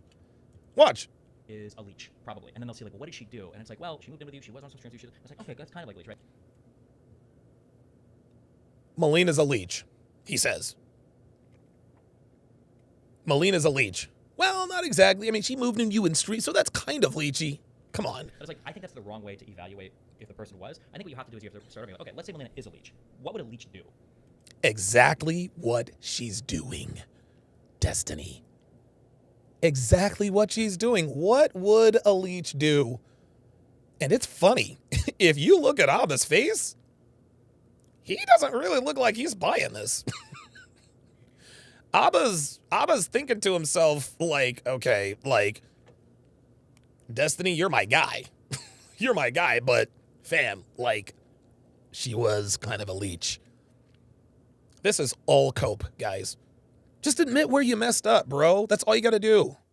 And it would have been totally different actions than what Melina took. She would have spent way more time in the US. She would have collaborated way more on stream. She would have, like, told me, like, can you please host me, like, over and over, like, all these things. There were so many more things she could have done. She was like, and but then it also feels dumb, like, I know my wife, like, I know, or my ex-wife, I guess. Yeah, like, I know, like, the things that drive her and what she wants or whatever. So yeah. But so I mean, like, yeah, I think that, yeah, the thing that usually bothers me on public stuff is if there's something that I should have seen that was good of Abba to do right there.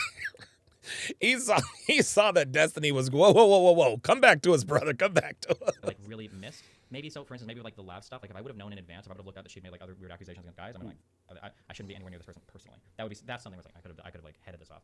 But No, you could have headed this off. You could have headed this off when you were able to take her from another man and get it on video. When she told you she likes to crap in the forest on occasion, that should have tipped you off. When she told you she was poly, should have tipped you off. When she told you she wanted to smash other guys, should have tipped you off.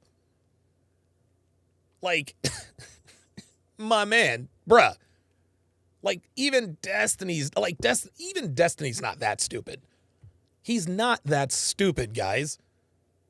But otherwise, yeah, when people make like wild predictions, it's like dumb. Also because like, and I'll say this, I think I made this prediction like 2 days ago. Like, most likely I'll get in another relationship. It will almost certainly be an open or poly one, just because that's like the lifestyle towards. He wants it to be open and poly. The only time an open relationship works, Destiny, is if it's open on the man side. That's the only reason it works. And honestly, I'll put it to you this way. Open relationships rarely work. Rarely work. And if they do, it's because the man's side is open and the woman's side is closed.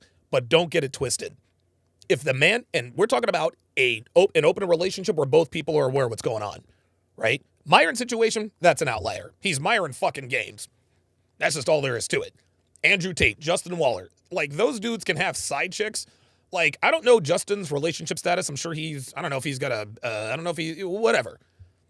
Right? But you can't have an open relationship that everyone is aware of if you're not a Justin Waller or an Andrew Tate or a Myron Gaines or a Fresh Prince CEO. But here this guy is, after all of this, says, you know, I'll probably be in another relationship, but it's probably going to be another poly relationship. Unbelievable. And it'll probably end. I doubt that it's unlikely that the next person I date will be my life partner. And when all of this happens again, it'll be the exact same things where poly open relations don't work.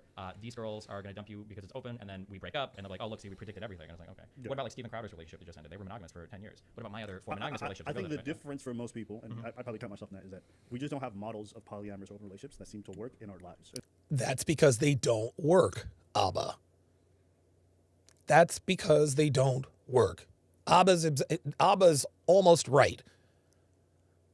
We don't have many examples of poly relationships because they don't work. They only work in movies. They only work on commercials. They only work on TV shows. They don't work in real life. This is so funny. Destiny talks about how the red pill is misguided and this and that, and about how this relationship advice doesn't work. Yet his relationship is going down in flames, but he wants another one just like that?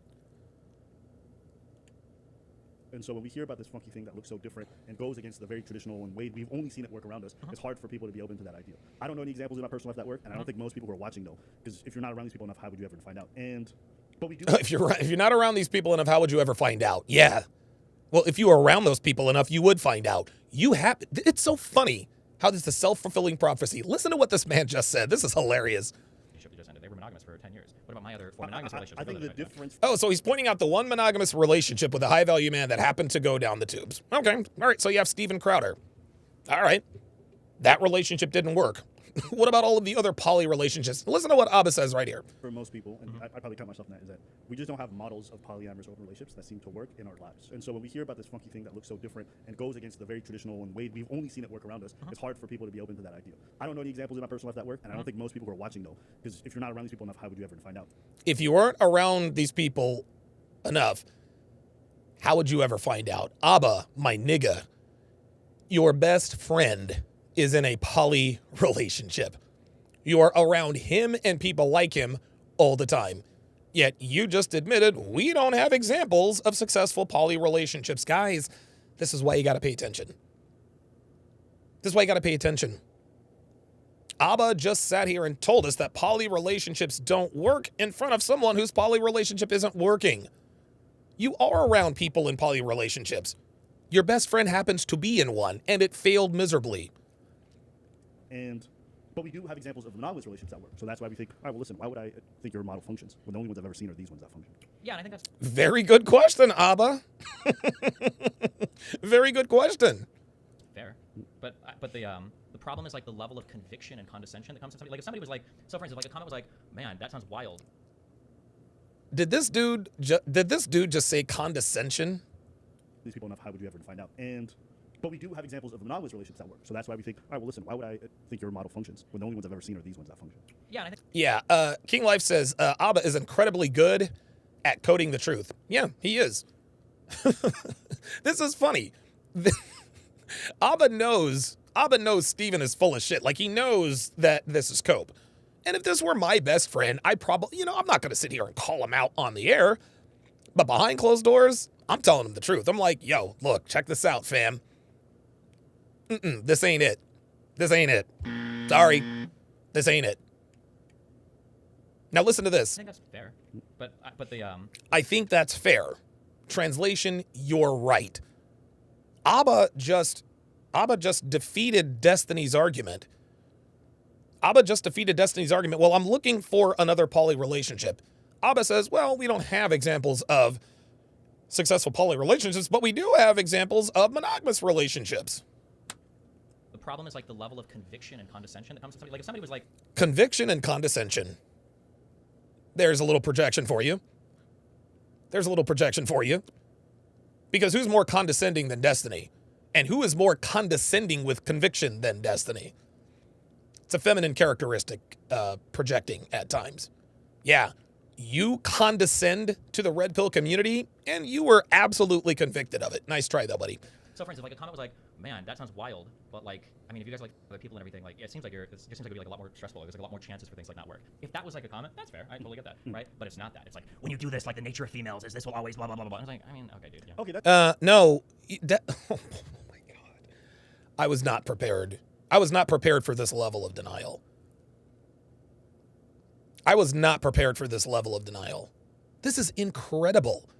He is telling us that what we predicted would happen didn't happen. Listen to this. This is incredible. And condescension that comes from somebody. Like if somebody was like, so for instance, like a comment was like, "Man, that sounds wild," but like, I mean, if you guys like other people and everything, like, it seems like it just seems like it'd be like a lot more stressful. There's like a lot more chances for things like not work. We did do that, Steven. We did tell you. We said, hey, man, this is crazy. This is wild. When you allow other people into your beds sexually, yeah, you're going to invite chaos into your life. That's exactly what we said it. We also said this. If that was like a comment, that's fair. I totally get that, right? But it's not that. It's like when you do this, like the nature of females is this will always blah blah blah blah. I was like, Yeah, but Destiny, we also said that too, and that's also right. So what Destiny just said, it's not what you say, it's how you say it. That's very feminine of you, Destiny. You're better than that. Be better. Be better. This guy cannot and will never admit out loud that we were right. Just because he is telling us that we're wrong about what happened doesn't mean that we don't see what's happening. He is telling us with his own mouth what is happening.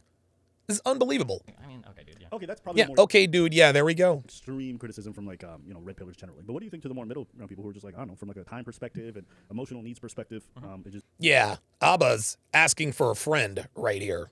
doesn't it doesn't seem to track on. Because yeah, there's some people who do the extreme stuff of female nature, blah blah blah. But a lot of other people are just saying like, I don't think that's a functional way to build a bond and like grow and start to trust. Because you always have somebody else you can run to when your emotional needs are not met. You always have somebody else that you can confide into or get your sexual satisfaction from, thus pulling you away from your A relationship, which should be your priority. You know, what would you say to those? That is a very good question, Abba. That is a very good question, Abba. Abba's making, yeah, I'm going to tell you what, he's making my arguments for me. He's making my arguments for me. That's freaking hilarious. He is sitting here disagreeing with Destiny without actually doing it. Yeah, I mean, I understand that take. I think I say as much on stream. I don't know where this impression comes from that I don't know if you've ever said this, but I see a lot of people saying like, oh, like this is why Destiny needs to stop like telling everybody to do poly open relationships. I've said like a million times, like I don't recommend any part of my lifestyle for anybody. Everything about my lifestyle is like pretty exceptional, like outside the norm or whatever. Yeah, but your woman does though. Right? And just because you're not telling people to engage in polyamory, that doesn't mean that you telling them how happy and enlightened and successful you are, that's just as bad. So no, you're not telling men, hey, be in a relationship like mine. No, you're not doing that. But you and your woman travel to all these podcasts and talk about how enlightened you are. Just because you're not directly telling people that this is what they should do does not mean that you're not indirectly telling this to people. You and Molina have gone on every podcast that will listen to talk about your relationship and why it's successful. So yeah, I don't even know if most people would gravitate towards or enjoy this particular type of thing. Yeah. So I mean, I don't know, yeah, people are like, yeah, I'm not sure. I'm not sure if I would ever do this. They're like, okay, yeah, you don't have to. I don't think I'd even recommend it. But yeah. Oh, isn't that cute? I don't know that I would recommend it. So when I tell you, when you say you wouldn't recommend it, everything's fine. But when I come on and say, no, I don't recommend it, that's being condescending. Dre Raven with a very good comment. He says, what we're seeing here is Destiny's hubris. He refuses to acknowledge to himself that his poly model has failed him.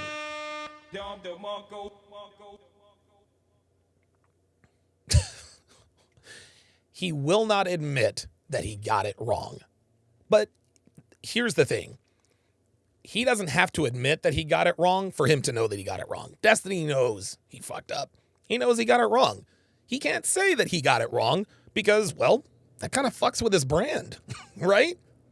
Kind of fucks with his brand. Yeah. Yeah, anything else? Boiling on your mind? No, man. Honestly, I really just came down to check in and see how you're doing, and then just chop it up a little bit. That's it. I didn't come here with a bunch of debate topics and stuff like that. What do you say? That's why I'm like, yo, listen, I'm gonna be here for like 2 hours. Yeah. I'll let you get back to your stuff. 'Cause I know I think you do streams the way I read anime mangas or whatever it is. Like I like to just do it like kind of singularly with this, and like generally when other people join, I kind of hate the experience. I feel like that's often how you stream unless they add to the experience. So. Sure. Oh boy, oh boy, oh boy.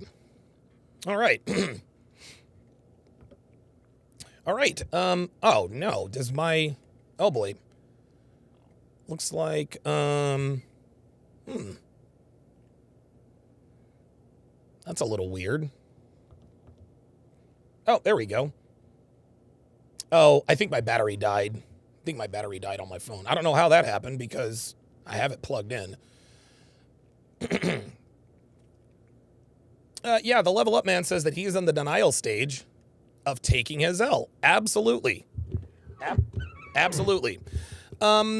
Don't go anywhere, guys. We're back in less than 1 minute. As far as short-term seduction goes, you've got a black belt. You can score one-night stands in your sleep. You're slinging ding-a-ling like it's nobody's business. You're killing it.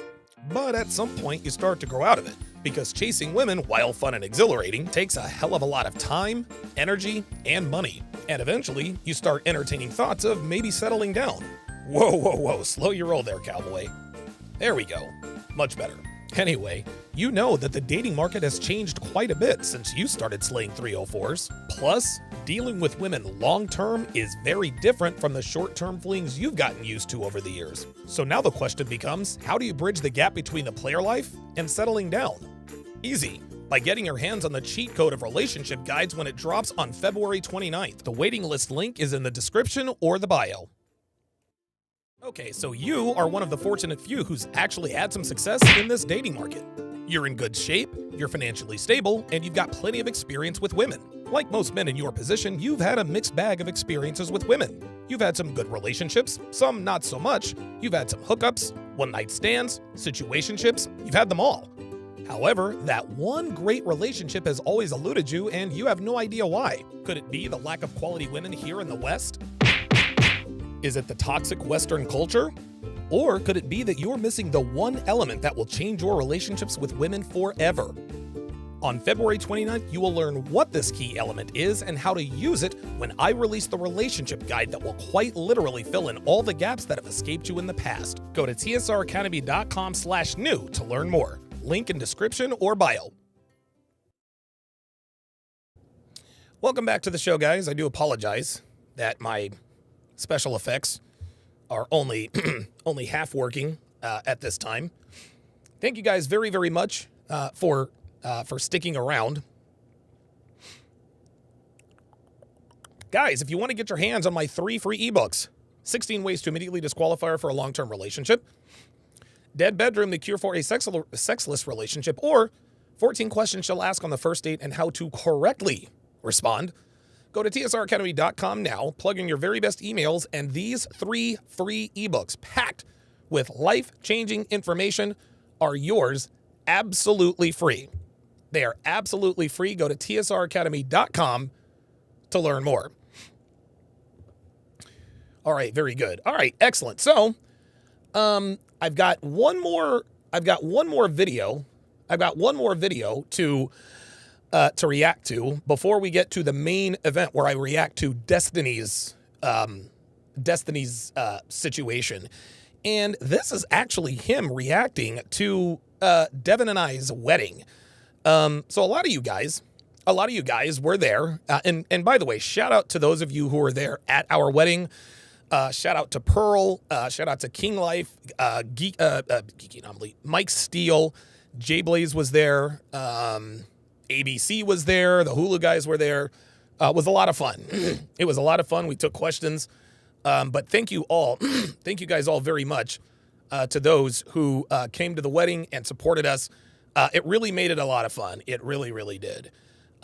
Unfortunately, after the wedding, the Eagles took their first L of the season.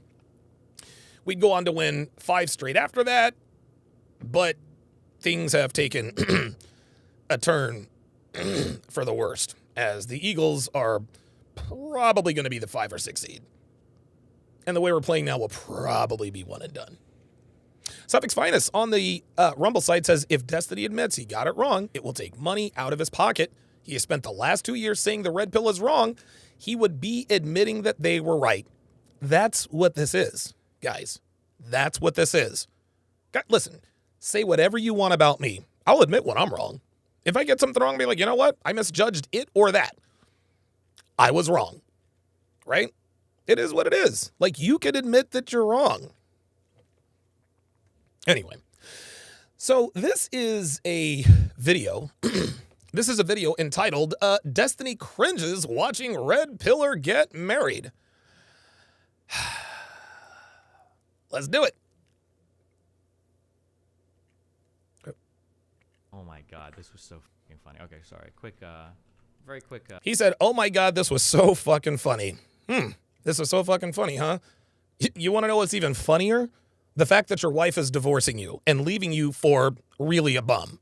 That's what's really funny. Return to Red Pill. To Red Pillsvilles. So Donovan Sharpe decided to do a semi-formal wedding with his single mother girlfriend. By the way, I think it's totally fine that she's a single mom. He spent a large portion of his content saying that marrying single moms makes you the ultimate fucking loser. Oh my god. But they did a wedding. Jesus Christ. It's funny when people, they love to believe the bad things that people say about you, but they refuse to acknowledge the good things, right? Donovan is rock solid. No, he's not. He's a bum. He's a loser. Donovan married a single mom. Yeah, he did. Does Destiny know that Devon is being audited by the IRS for claiming Olivia on her taxes? Was Destiny aware of the fact that Devon and Olivia's mother had an agreement? Because Olivia was spending a lot of time over here that, yeah, you know what? Kind of going through it right now. Yeah, you can claim her on your taxes. That's kind of illegal, guys. Kind of illegal. And I could admit that right here on the air. Yeah, it is a pretty sticky situation. There are only certain circumstances that would have or could have applied for her to claim somebody on their taxes. But because Mr. President put all this stuff out there, and some other people, yeah, now Devon's being audited by the IRS for claiming somebody on her taxes that was not her daughter. So there you go. Put that in your pipe and smoke it. But whatever the case may be. And then I just think their vows are amazing. Hey, shout out to Mike Steele. Shout out to Mike Steele. Mike feels so bad. He feels so bad about having the camera upside down for the first 35 seconds of the wedding. Not a big deal.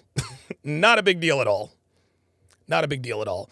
Yeah, Ice Dragon Kid said, yeah, what an asshole. I mean, that wasn't something I was ever going to talk about, to be quite honest with you. But, I'm tired of hearing it. Everybody assumes that they just know.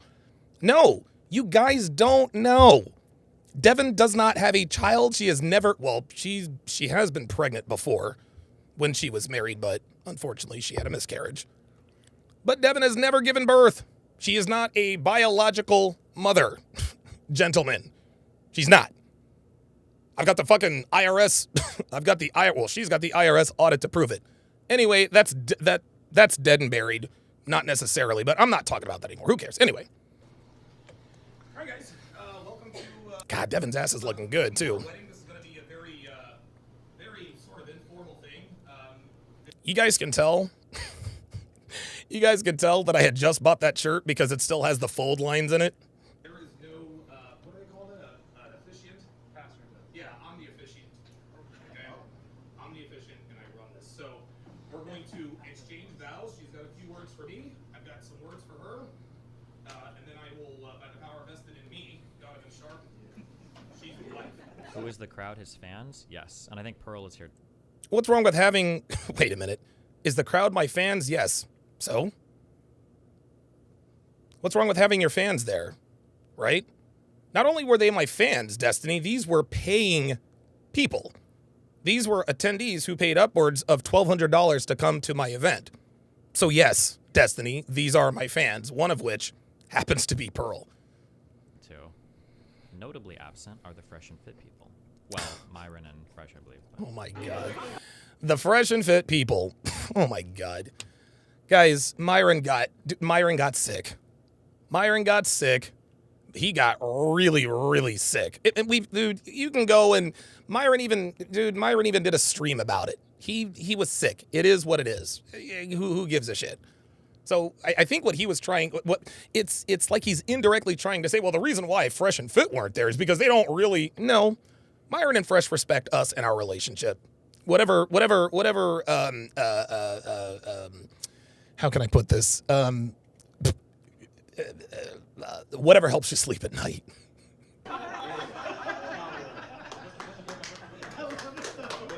Hey.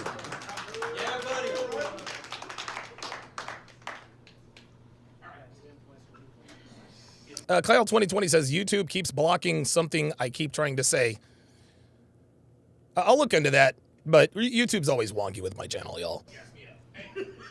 The reason why the wedding is very, like, quote-unquote unofficial looking and there's no officiant, remember, is because red pill people don't believe in legal weddings, so they'll never have a legal wedding. They just have, like, a little ceremony like this. And why is that, Destiny? Oh, I know. Because we know the true nature of women. We know the true nature of modern women. If a woman has leverage, she will exercise that leverage, especially when she is legally obligated to wake up with you every morning, like in a legal marriage. And Destiny, my friend, I'll put it to you this way, fam.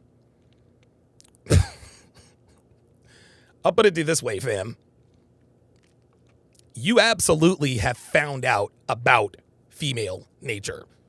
The reason I'm living good and laughing easy is because I know that if Devon and I go our separate ways, she ain't gonna pick up the phone and ask me for $100,000. Oh, no. Now, part of the reason is that if I decide to end the relationship, she will get substantially more than that. I'm going to make sure she's taken care of. But if she decides to leave, no, she ain't getting shit. But Destiny, what Destiny, I think, has probably failed to realize is that right after Molina asked you for that $100,000, you don't think Molina has contacted an attorney about getting $100,000 out of you? Melina lives in Sweden, a feminist hotbed. And if you think for 1 second the courts are going to go easy on you because you're Destiny, my friend, you've got another thing coming. Melina's going to get that 100K up out of you one way or another. You can either give it to her or you can have her take it from you. But I guarantee you, she has 1,000% contacted a lawyer. And I'll put it to you like this, too. She's going to be looking for a lot more than 100K. Put it to you that way. And that's why we don't do legal marriage. Now, I don't know if common law marriage Florida, I don't know if there's common law things in Florida. Okay, they No. don't exist. So. Oh, this is funny. Destiny thinks, see, this is why Destiny thinks I'm stupid. He thinks I'm stupid. He listens to all of it. Donovan's dumb. He's stupid. He's not intelligent. You don't think I knew that there's no common law marriage in Florida? Why in the world would I have a ceremony and broadcast it live on my YouTube channel if common law marriage were legal in the state of Florida? Destiny, bruh, I'm not stupid. So they probably. Oh, actually, I don't even know if he lives in Florida though. No, he must. I think because he's down here in Florida. I think. I don't know. Do you see this? I don't even know that he lives, if he lives in Florida. This man knows nothing about me. This man has made all of these assumptions based on what he has heard other people say. You don't even know what city I live in, dude. I live just outside of Philly. I don't live anywhere near Florida. But once again, when you don't like someone, you're just going to believe the first thing somebody says about him. No, I'm not in Florida. Steven, I have money to travel just like you do. Donovan's broke. like This dude doesn't even, like, I know where this dude lives. I know he lives in Florida. How is it that this dude doesn't know where I live? Not only does he not know where I live, he assumes that I don't know what the common law marriage laws are in the state of Florida. And oh, by the way, there is no common law marriage in the state of Pennsylvania. There's no common law marriage in the state of New Jersey, where I currently live. There's no common law marriage in the state of Nevada, which is where we will be living. This is how you do it. This is what us toxic red pill guys do.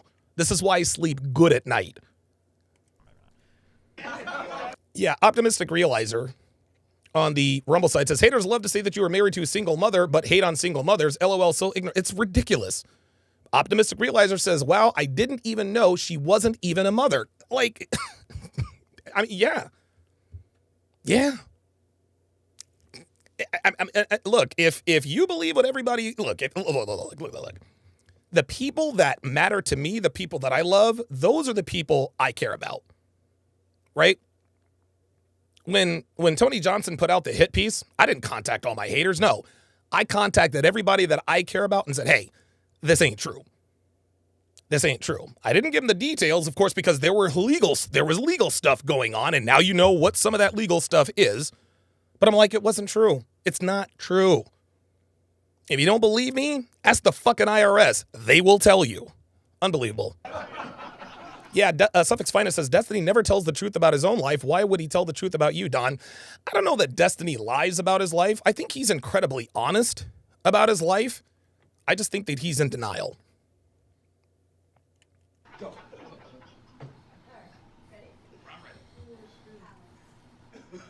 Each day, when we wake up, we choose one another. You have taught me that the rent is due every day and not to take things for granted. Damn right. A healthy garden takes watering, pruning, attention in order to flourish. Thank you for demanding the best in me always. I promise to stand beside you, walk behind you. It looks... Wait a minute. Hold on a second. Hang on a second. Hang on a second. Hang on a second. Does does Destiny look a little bit wistful to you? Does Destiny look like he is a little wistful? Look at his expression. Look at his expression. Look at the expression on his face. Look, maybe this is his baseline, right? Maybe this is his baseline, so this is purely just an opinion. I'm not making this as a statement of fact. You can never assume anything, but the look on Destiny's face, it almost looks like he's watching something that, it's almost like he looks like he's watching something that he wants to be a part of. Wow. His wife just said, I promise to stand beside you and walk behind you. Wow. His wife just told him that she is going to submit to him. Wow. Look at his face. He's like, wow, what kind of magic trick did he pull? As the Alabama cheerleaders literally shake their tits on screen. That was weird. And be a reliable source of peace for you. You know what, y'all? You know what? I think we need to... Guys, we need to key in on Destiny here. We need to key in on Destiny here, because I didn't notice this the first time I watched this. Show you my love through my actions, words, and thoughts. Together our lives are great, and the sky is the limit. I love you, and I'm happy to be your friend. Go Eagles. She said, go Eagles. Okay, her vows are okay, I think. Her vows are fine. You couldn't hear it? It's all right. They were just like standard, like, I love you, we'll have fun together, blah, blah, blah. Okay. Ain't that cute? Destiny's like, that was no big deal. Nah, Destiny, what you just heard my wife say to me is something that Melina has never and will never say to you or anybody else.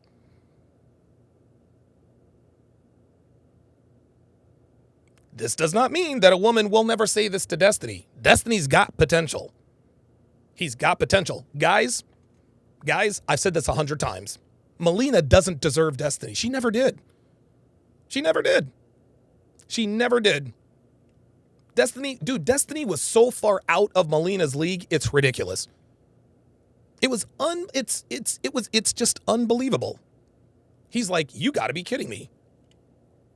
What are the red pill vows? Jay Blaze says he looked the same when Melina danced with ABBA.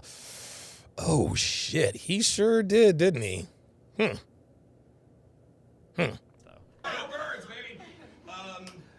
Cindy, it's been a hell of a ride.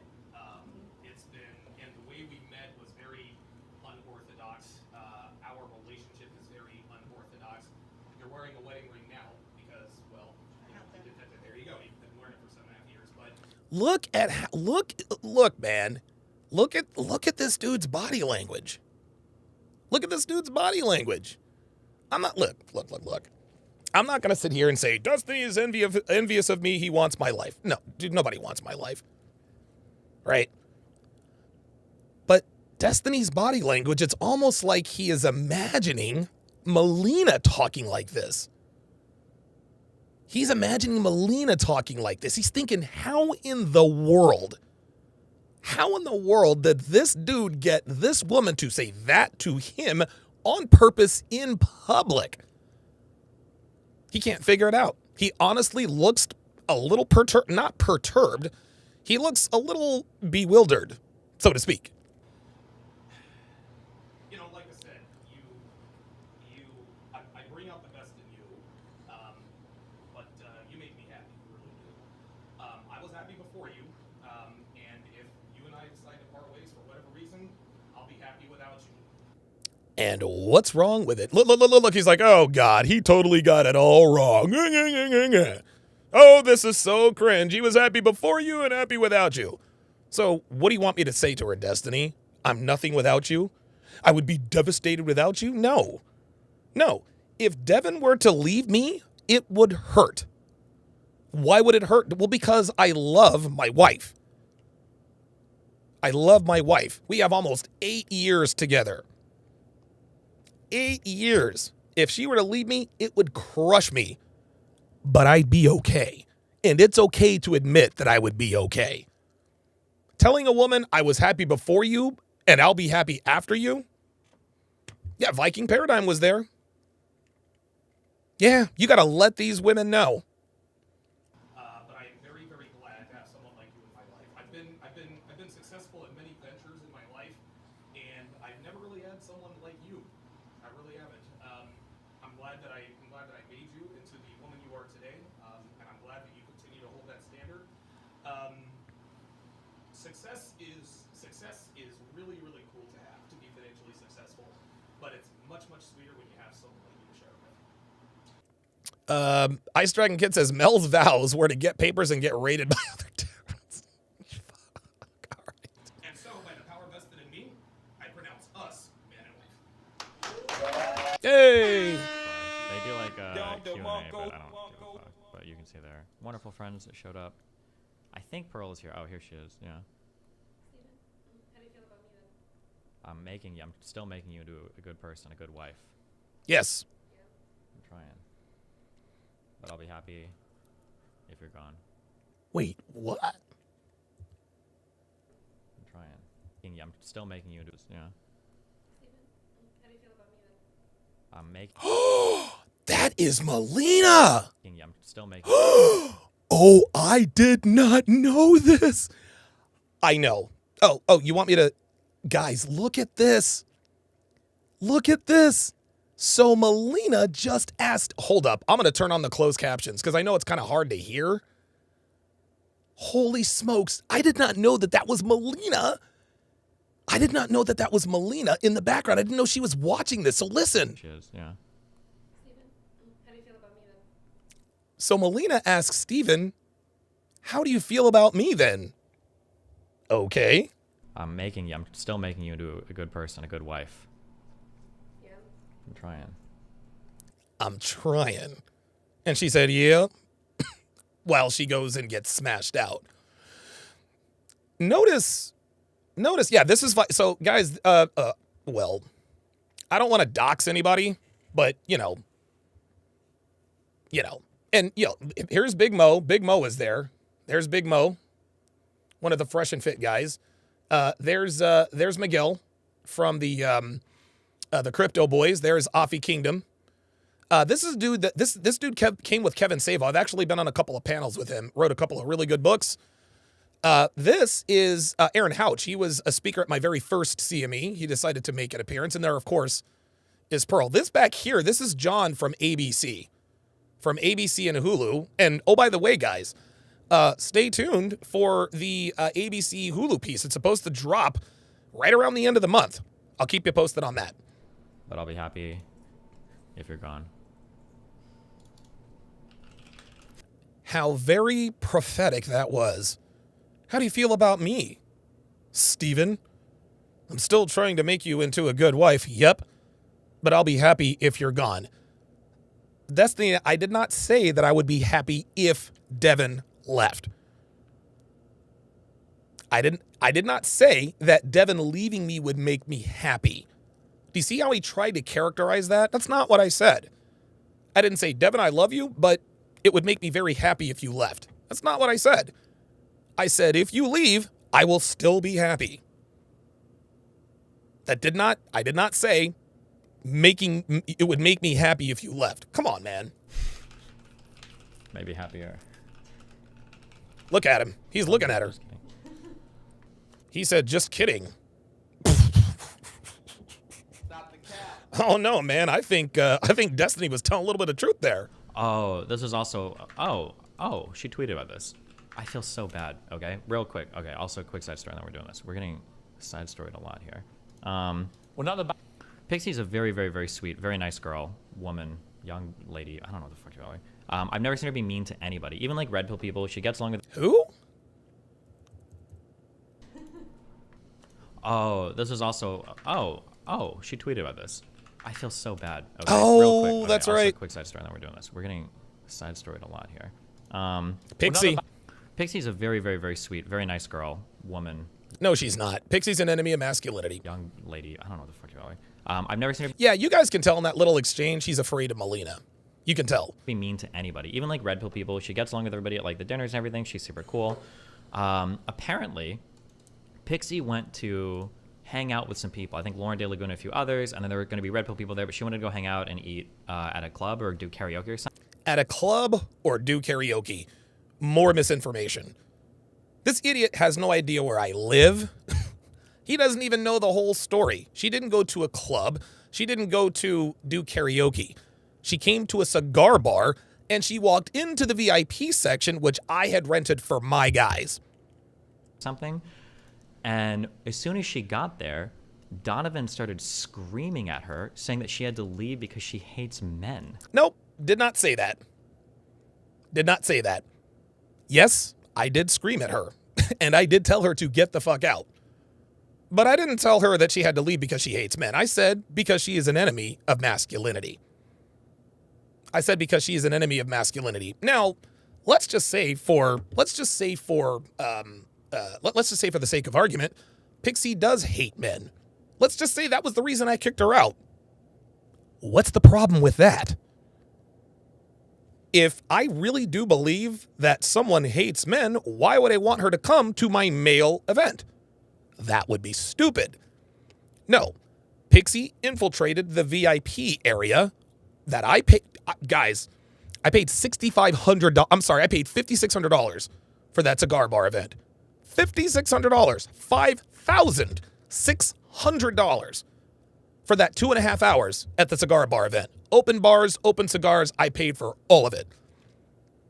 I told her to get the fuck out of my section. And I had her escorted out by security. I said, security, get her the fuck out of here. She was not invited. I said, you don't have to go home, but you got to get the fuck out of this VIP area. You are not invited.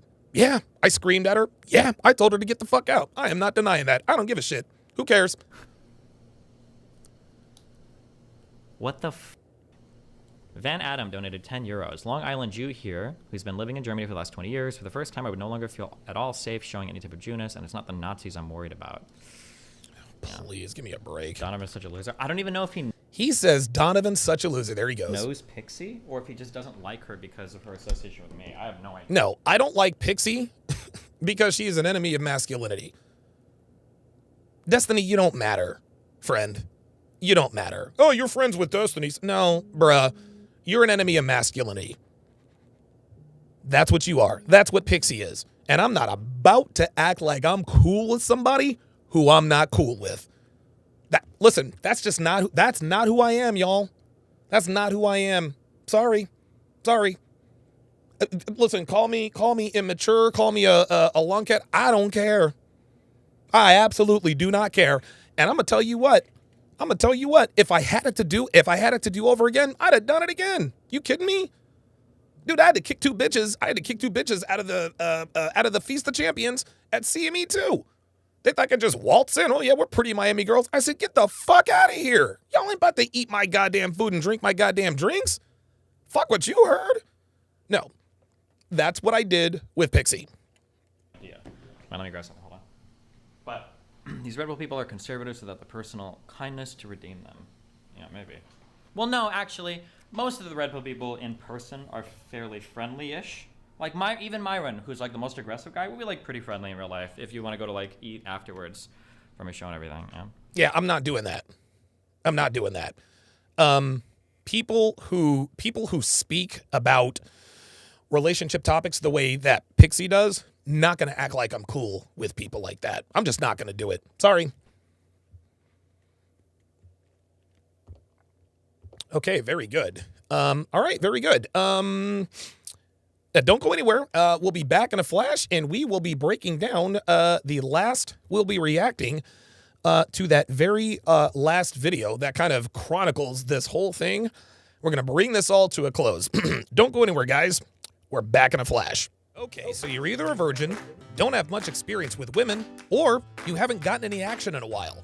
Come on, man, pick your head up. There you go.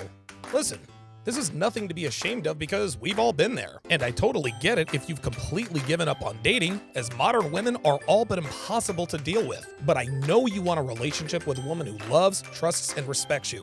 We all do, whether we admit it or not. So before you decide to swear off dating forever, I strongly encourage you to get on the waiting list for the most unique, actionable dating and relationship course that has never, and I mean never, been done this way before. If ever you are going to give dating and relationships one last try, this is your best opportunity. Go to tsracademy.com/new and sign up to be notified the moment this life-changing course is released. All right, so during the break, I found the tweet. I went and I found the tweet that Pixie tweeted. I never check Twitter. I don't look at my mentions. She said, I got kicked out of a cigar bar by some guy I didn't know existed because I disagreed with red pill ideology. Yeah, sounds about right. And the red pill is not an ideology, sweetheart. The red pill is the solution to feminism. But then she says, but women are supposed to be the more emotional ones at Donovan HTR, which doesn't exist anymore. Well, wait a minute, Pixie. I'm sorry. Weren't you the one that said you wanted men to be more emotional? Huh? Aren't you the one who said that men have to be vulnerable and emotional? Yeah. I got emotional. That emotion was anger. I was angry that your hoe ass was there. You didn't belong there. I was not about to have some slut, some sex worker, drinking drinks on my dime, rubbing elbows with my people after the shit that you say about this community on the air. I cannot and will not, in good faith, allow someone like Pixie's slutty ass to just come and make nice with the community that she routinely talks shit about. It's absolutely ridiculous. Why would I do that? That's funny as shit. Let's see what the comments are. Looks like this dude said, never heard of red pill ideology. Don't know how you get kicked out of somewhere unless you cause a problem or upset the owner manager. I'd be careful upsetting managers in any setting. They tend to be petty. I don't know what the hell he's talking about.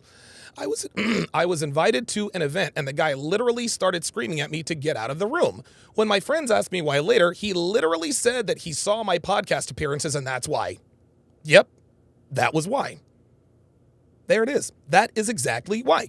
Look, do you see, like, guys, do you guys see how confused she seems to be? I can't believe it. He said that I can't come to his events because of some things that I said on a podcast. Pixie, actions have consequences.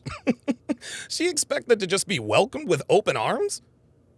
By a community that she does nothing but badmouth? Oh no, that's not gonna happen. No, sir. Sorry. Yeah, she's absolutely correct. But the event that she was invited to was not my event. This is funny. Now, this is where she's lying. She didn't go to an event, guys. My event was the only one going on. There's only one VIP section at that cigar bar. Guys, there's only one. There's only one event at a time. Pixie didn't get invited to an event because I was the one throwing the event. And if I'm the one throwing the event, I'm the guy that invites you. Pixie, you did not get fucking invited. That's why I kicked your hoe ass out. Deal with it. Phyla says, oh, that does seem messed up. Do it. It is what it is. This dude said W. This guy, oh, wow. I expected these comments to roast me. Did you have a cigar? This guy says, is this the guy who pretended to be sick to get out of debating Destiny? Oh, that's hilarious. You know, it's funny. It's funny. This always comes to pass. When people don't like you, they always assume the worst about you. The funny thing about comments like this is that I've got staffers who go through and they curate my comments and all this stuff. And one of the reasons why I have them curate my I don't read my comments ever. Like, I stopped doing that years ago. But I tell them, alert me to certain things that could be of some importance, and Alabama's up 7-0, just like that. Wow, that was fast. Let me know if there are any death threats, any words, death, die, kill, whatever the case may be. Guys, every day, without exception, I am alerted about death threats, etc., blah, blah, blah, blah, blah, right? Right? About half of the words that contain the word death in them, Donovan's sick. He's going to die. Half the community seems to think that I'm going to die soon. Oh, Donovan's sickly. He's on his way. Now, maybe I am. Right? Oh, Donovan's sickly and he is not taking care of himself and he's not long for this world. But then in the same breath, they say I pretended to be sick to get out of debating Destiny. No, there's no need for me to pretend to be sick. Number one. Number two, there's no debate. I won the debate. I am the winner of the debate. I won the debate without having to say a goddamn word to Destiny. And his dumbass knows it.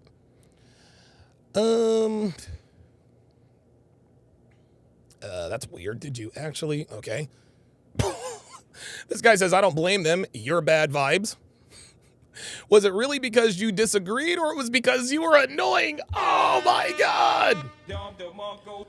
That's another reason I don't like Pixie. She is really fucking annoying. She's annoying and she's disingenuous.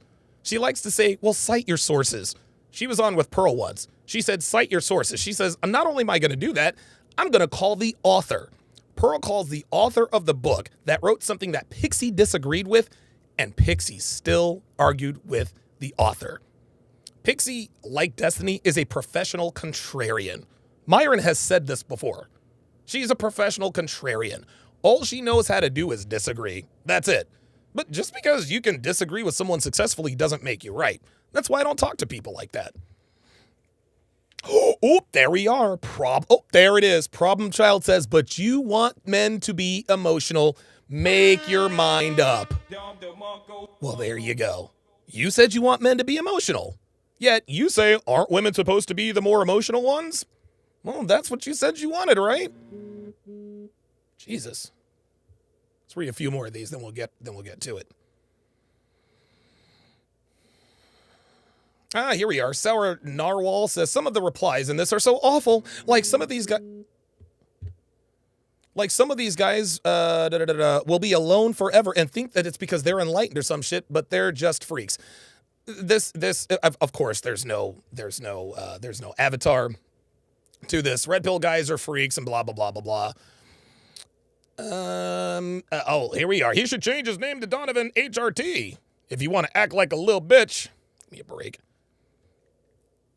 This person says, you look like you are 12 years old, so, but yes, women and men are supposed to be the stronger ones, but hey, who knows anymore? This didn't have anything to do with strength. This doesn't have anything to do with strength. This has to do with the fact that I did not want that hoe at my event. She wasn't invited to the event. That's why I kicked her out. I'm not going to allow you to come to an event that I paid upwards of $5,600 to host and for you to come drink on my dime. That's never going to happen. I think that it would be worth exploiting in the octagon, so I'd like to challenge you in a fight. Victory by knockout only. You can have Destiny 2. Wait, like a random cigar bar kicked you out? Fuck Miami, W2F. What? No, I kicked her out. This person says, no, seriously, get out. Wow. Here we are. You're the girl that tells men to cry. Oh, here we are. I don't know what DW about. This man is the biggest loser on the clown on the internet. Watch his story about his first girlfriend. It'll make you feel better. Yeah. Yep. This person is right. The story about Amy. Yeah, I was a loser. Not that person anymore. Here we are. Good old Donovan the felon is back out of it, trying to make himself relevant. Red pill is dead. Myron killed it. Let it die and stop giving them an iota of attention sharing spaces with him. Dude, the red pill is never dead, bruh. Just because, like, that's wishful thinking. You want the red pill to be dead because it's the truth, but it's not going nowhere. It's not going nowhere. I just thought that was pretty funny. Someone said refresh the page. Okay.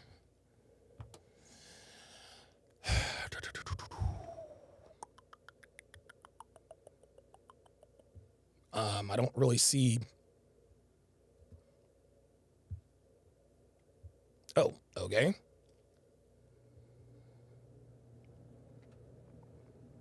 Oh, all right. Let's see here.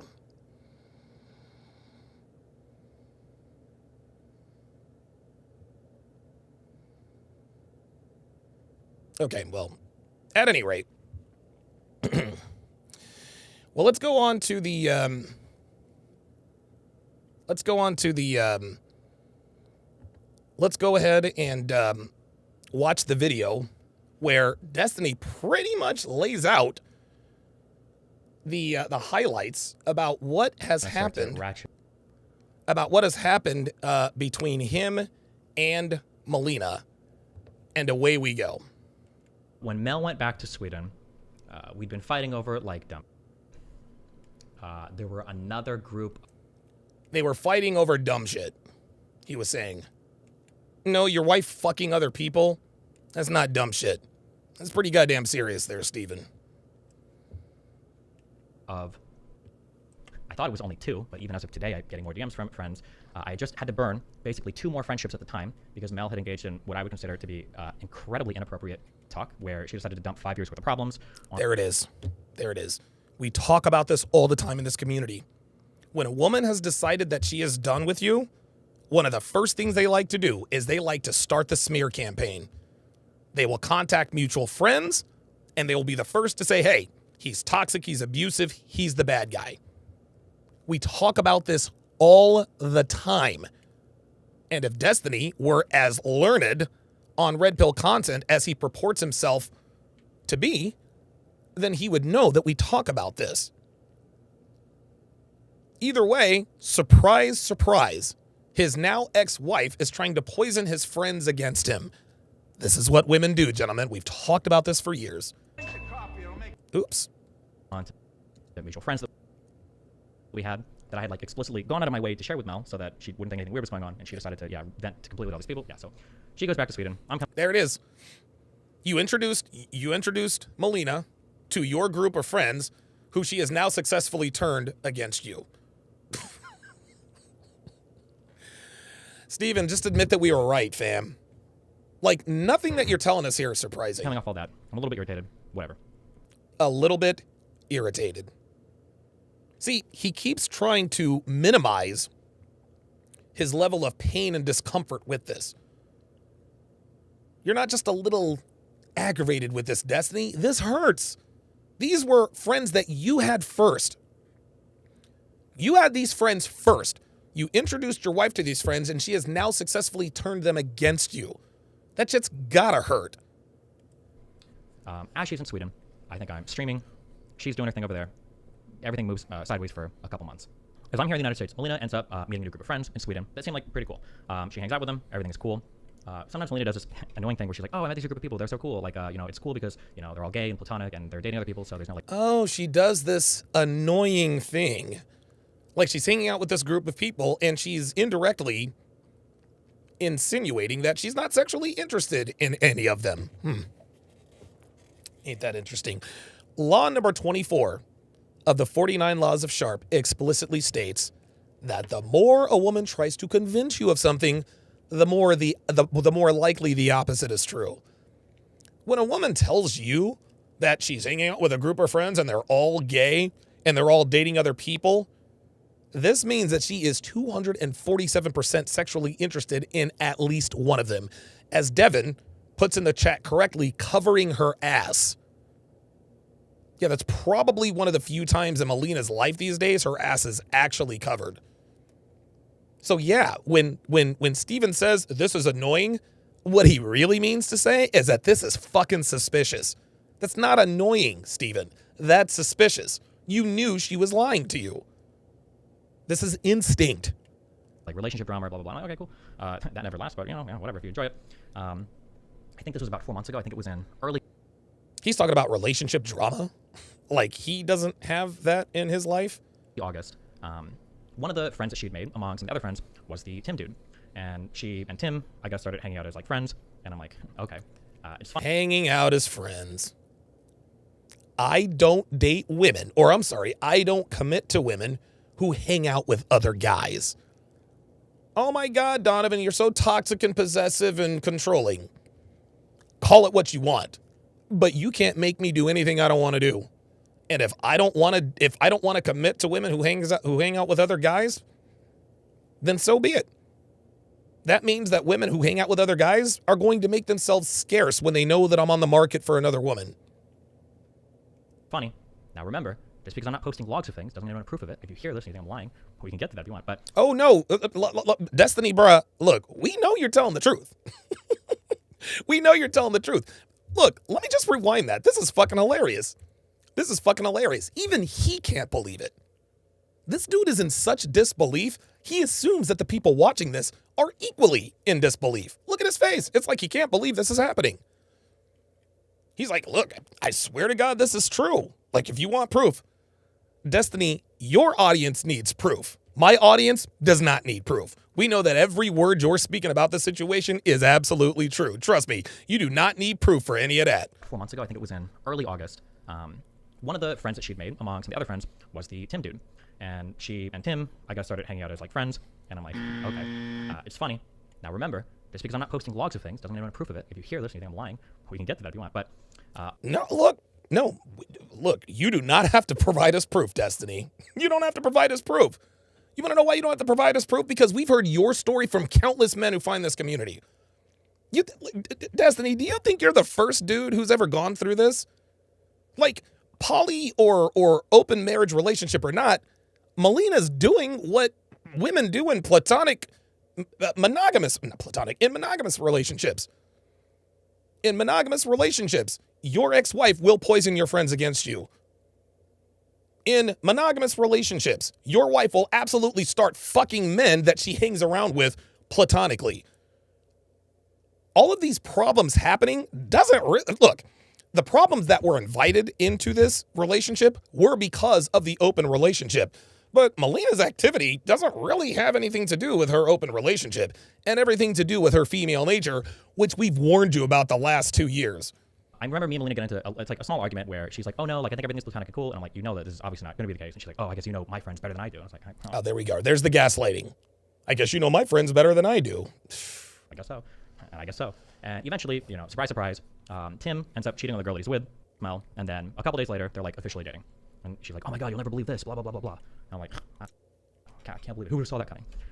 There you go. See that? See that? Right there, he acknowledges that he saw it coming. Watch. Oh, that this is obviously not going to be the case. And she's like, oh, I guess you know my friends better than I do. And I was like, oh, I guess so.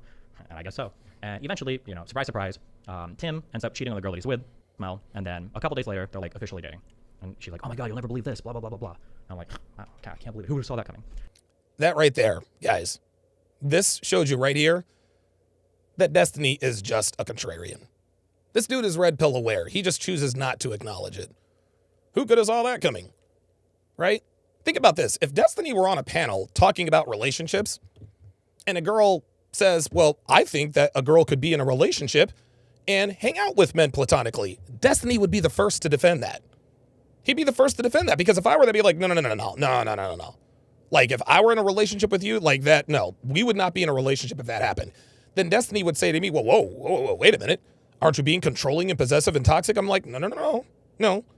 I'm not saying that she would cheat, but the odds of her cheating in that situation goes up significantly. Yeah, but what if we hang out platonically? Who's to say that she's telling the truth about them being platonic? Destiny knows. He knows what would happen. He would defend this on the panel. Why can't she hang out with men platonically? Yet here he is, admitting to us that the situation that Melina put herself in with this dude ended up being sexual, and he's not a bit surprised. Who would have saw that coming? This man is red pill aware. He's red pill aware, but he can't admit it because it's going to be the opposite of a financial windfall. Unbelievable.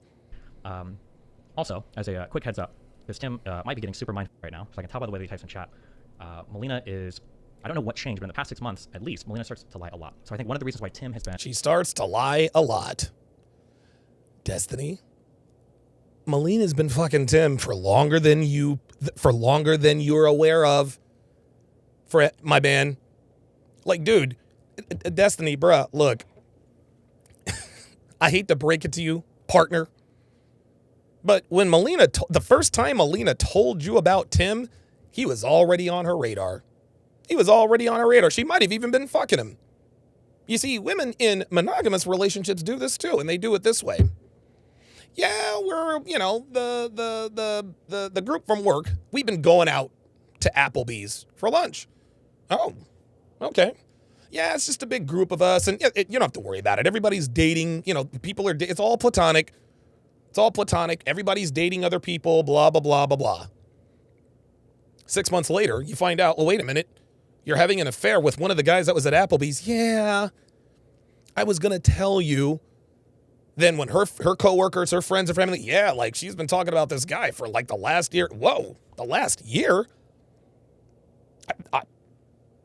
Dude, I heard about this guy 3 months ago. No, she's been fucking him for 9 months, bruh. She just slowly introduced him to you so that her talking about him would be normalized to throw you off the scent. Viking Paradigm says he's coping because he doesn't want to hold the L. Destiny has to understand a woman got the best of him. It's okay. This is what they do, man. Why is it so hard for this guy to admit, I got it wrong? Unbelievable. REA 12 figures with the $5 super chat says, Donovan, your actions with Pixie were completely valid. These bitches have gotten so out of pocket lately, now they're invading our spaces. Exactly. Look, man, you can be on Fresh and Fit and you can be on the whatever podcast. You are not about to be at the CME, bitch. No, sir. Oh, I don't want that bitch. I don't want that hoe anywhere near anything I'm doing. And so confident in attacking me is because he has no idea how much I know about him, because Molina probably tells him, oh no, I don't talk to Steven about you really at all. That's my guess. I could be wrong, but I can't see how he could have so much confidence coming at me with so many things, considering how many stupid things I know about this guy, which is funny and tragic at the same time, I guess, but whatever. He's right about that. So initially, I'm kind of like, well, okay, it seems kind of weird that when we've talked, you talk about how cheating is the most horrible thing and blah, blah, blah, but this guy did this to his girlfriend, and he goes, well, whatever, hey, knock us about, have fun. I'd say in the first month of their kind of hanging out, she tells... Again, during the first month of them hanging out, you got to understand, Steven's not there. He thinks he understands. What Destiny doesn't understand, what he doesn't understand is that he doesn't really know what the timeline is here. He doesn't really know what the timeline is. All he knows is what Melina has told him. Like, he just admitted that, hey, Molina has been dishonest with him about the goings-on in the past. So if this dude can sit here and admit, if he can tell us that Molina has been lying to him for the past 6 months, then what makes him think that the timeline of events that she gave him was accurate in the first place? If she lies about one thing, she will lie about all of it. No question about it. Tells me like a couple weird things, and we kind of like joke because Melina and Tim are kind of like me and Melina, and that the Tim guy is like ultra clingy, and Melina is more kind of the one who like wants a little bit more space. And I even joke about this with her in DMs. It's like, oh look, you found your Melina basically. So like for example, Melina might be out at a party where she might be hanging out with friends, and they're all kind of like drinking and having fun. And at one point, Tim wants to go home, and Melina's like, well, I think I'd rather stay and like hang out with people. And then Tim starts like spamming her DMs like, no, you need to come home. This isn't fair. You're making me feel horrible. I need you want to know why Tim doesn't want her to stay? Because Tim knows who Melina is. Say what you want about Tim. Say what you want about Tim. At least he was honest with the way he felt about what she was doing. Destiny wants us to think that he is honestly okay with Melina getting smashed out by other dudes. No man is okay with that. No man is okay with that. I don't care who you are. No man is ever okay with other dudes smashing your wife. You to come home, blah, blah, blah, blah, blah, right? He's like, that can't happen. She gets okay. Which I think is like funny, like reading from her, and I'm like, oh, Jesus, yeah. As things push sideways another month. Oh, ain't that something? Ain't that something? So Destiny, the millionaire Twitch streamer, with all this money, couldn't get her to leave a house party, but this loser could. I tell you guys all the time. This is why game is necessary. This is why it's necessary to understand how to handle women. We tell you guys this all the time. This guy may be a toxic loser, but he got her to do something that you couldn't. You got her to leave a party, or he got her to leave a party. This dude's got more pull than you do. I get a little bit annoyed. So one of the things I get annoyed about in our relationship a little bit is that it feels like I'm held to a much more stringent standard on information, informing Melina on things than she is for me. And then I start to like realize a couple things as we're like talking and things are going on. And at some point I think I asked her, I'm like, wait, are you like, because I remember after a month, I'm like, at first I was thinking maybe they were hanging out occasionally, maybe or nothing. Then I realized, like, wait a second, is this guy like at your house every single day? Oh, there we go. There you go. There it is. I thought you guys were just hanging out here and there. Wait, this guy is hanging out with you every single day? I keep trying to tell you, Steven. The timeline that you're aware of is not the timeline of the actual events, my friend. She lied about the timeline, and I guarantee you she was fucking this dude a lot longer than you think she was. She moved that dude in a lot sooner than she told you, bruh. Wake up. And then I realized, like, okay, for about 4 to 6 weeks, he'd been either staying at her house every single night, or she was at his apartment every night, and they were like telling each other they love each other and all this. 4 to 6 weeks. 4 to 6 weeks. So that means about 3 to 4 months, if we know women. Blah, blah, blah. I'm like, okay, it's kind of weird that you didn't tell me that until I asked you explicitly. Women withholding information that could be potentially damaging to the relationship. Because we didn't tell you that would happen, did we? Destiny. We told you that women in relationships lie. We tell you that look, just because you give her permission to go and fuck other people does not mean you're going to be privy to all of her sexual actions. The reason she didn't tell you about Tim is because she really likes Tim. That's why she didn't tell you about him. Whatever. Pushing sideways. Melina's trial date is coming up, and she wants me there for the court stuff, which I think is fair. No. She doesn't want you there for the court stuff. She wants you there for financial support. That's why she wants you there. One of the things that we kind of like fought about over the last like month and a half was when Melina went back to Sweden, she thought that I should have moved to Sweden for 3 months. She said that would have been fair because that would have been like a good way to support her. And this was kind of... Oh my God. So Melina says, I want you to move back to Sweden because that would be a good way for you to support me. Translation. If I'm closer to you in proximity, it's going to be much easier to extrapolate resources from you. Is somebody going to tell this dude? Is somebody going to tell this dude what's really going on? Like, dude, Melina knew that she was broke as a fucking joke. If she were as rich as you said she was and she had all this money, she'd have paid for her shit to get shit back to Sweden. But she's not. So she asked you, and you did it. Right? No, Molina wanted you there because she's broke. She's broke, Destiny. She wanted you there to support her financially. Kind of like a pain point or a source of tension in our relationship. It's like, well, I'm trying to help with a bunch of other things. You know, like I completely paid off all your Swedish taxes. I found you like a really good Big Four accounting firm.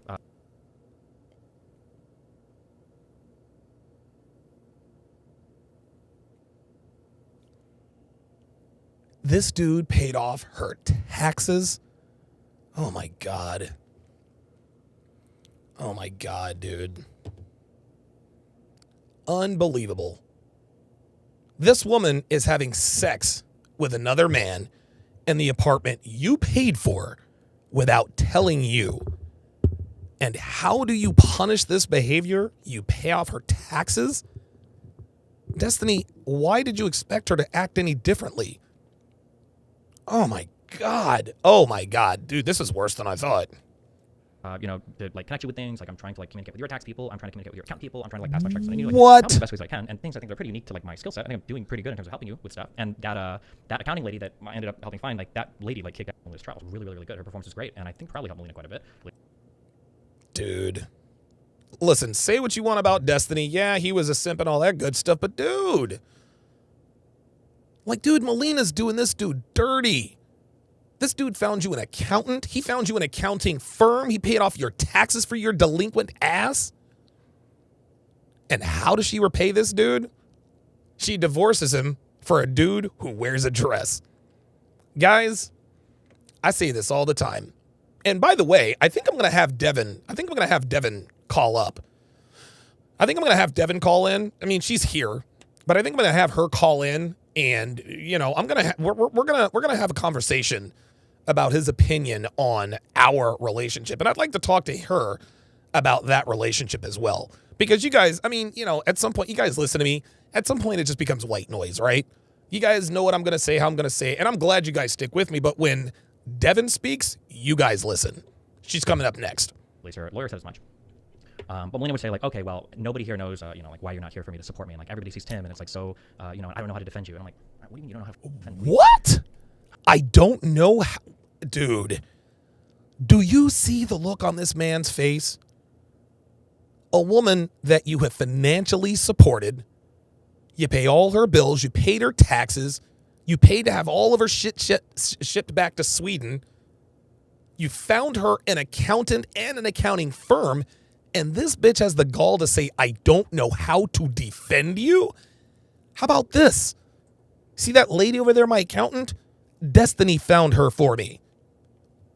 My completely clean and clear Swedish tax bill, Destiny paid that for me. But like I said with modern women, the better you treat them, the worse they treat you. The better you treat them, the worse they treat you. This is modern women. Again, influenced by feminism and this and that and the third. Molina's feral. Man, she's feral. She's a hoe. She's a loser. Man, what did you expect to happen? Well, he didn't expect this to happen, and that's the problem. He is getting a dose of reality. He's getting a dose of reality. Look at the look on his face. He's like, wait a minute, what?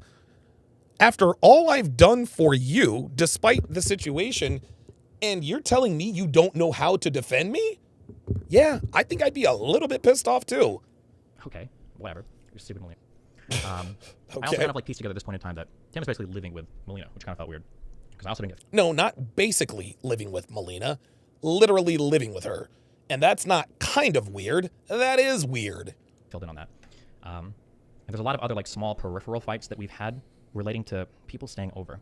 One thing that Melina has tried to do really hardcore with other friends, and I think Tim is also playing this up a little bit with Henry, is Melina and Tim are trying to pass off this idea that I'm like scared of losing Melina, or I'm like jealous of like Melina like having somebody over all the time. But you are. Steven, you are. Why? Somebody, and I'm not trying to be condescending here, because you guys know the cringiest TikTok videos is always with some bitch, can somebody explain to me? That's not what this is. I really need someone to explain to me why Destiny cannot admit that these things bother him. Why can he not admit that these things bother him? Oh, I know. Yeah. Right. Because, well, that would mean that you're wrong. That would mean that, you know, you're admitting that you're at least a little bit red-pilled. That's why. That's like the story that they try to present. But typically, when me and Melina had fights over stuff that she was doing, I was usually just upset. It's like, why the double standard? So one thing. A double standard. So when you did something, she had a problem with the things that you were doing, even though you were doing the same things as she was, right? Is that it? Yeah, surprise, surprise. Your woman is not okay with you having other people. Why are you surprised about that? It's supposed to bother the both of you when you find out that you're sleeping with other people. Of course it bothers you. Thing that we fought about a lot for my apartment was that I wasn't allowed to have girls in the bed. Okay, my bed. She's like, no, that's not fair. Wait. Whoa. Scared of losing Melina, or I'm like jealous of like Melina. Well, you are scared of losing Melina. This is why you allow her to do what she wants to do. Like having somebody over all the time. That's like the story that they try to present. But typically, when me and Melina had fights over stuff that she was doing, I was usually just upset. It's like, why the double standard? So one thing that we fought about a lot for my apartment was that I wasn't allowed to have girls in the bed. Okay. I need to slow that down because I thought I just heard this man say that he was not allowed to have girls in his own bed. Over all the time. That's like the story that they try to present. But typically, when me and Melina had fights over stuff that she was doing, I was usually just upset because like, why the double standard? So one thing that we'd fought about a lot for my apartment was that I wasn't allowed to have girls in the bed. Okay, my bed. She's like, no, that's not fair. I'm.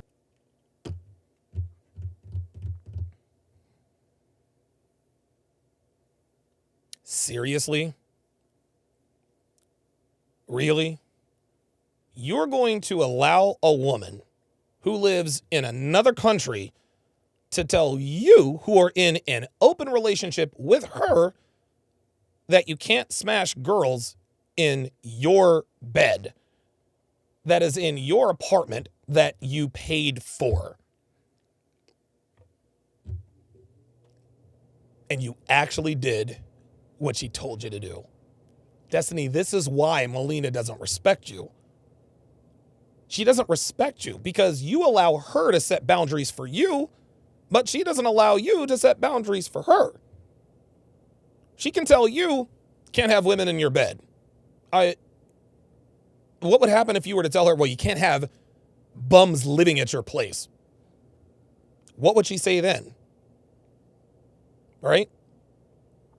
What would she say then? Yeah, that is clearly a double standard. If you guys are in an open relationship, what difference does it make if he has girls in the bed or not? No, this is Molina's attempt at controlling his behavior. You see, the reason why she brought her ass home when Tim told her, get your ass home, is because she respects Tim. The reason why they're in an open relationship is because she does not respect Destiny, y'all. She is leaving Destiny for this dude. I'm germophobic, which she says all the time. Oh, I'm germophobic. You can't have girls in the bed.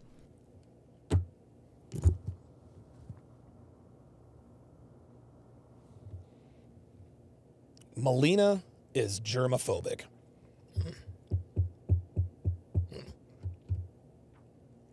Germophobic. Says the woman who shits in the forest, engages in sex parties, orgies, and open poly relationships with other people who are poly. But you're a germaphobe. Stop the cap. See? She's not a germaphobe. She just wants to control you. And I'm like, okay. This fighting got like so bad that I remember before she left for Sweden, because she was leaving and I thought she was going to be gone for like months, I figured like, well, I can probably have a girl here. It's fine. Like, I'll just wash the sheets. It's not a big deal.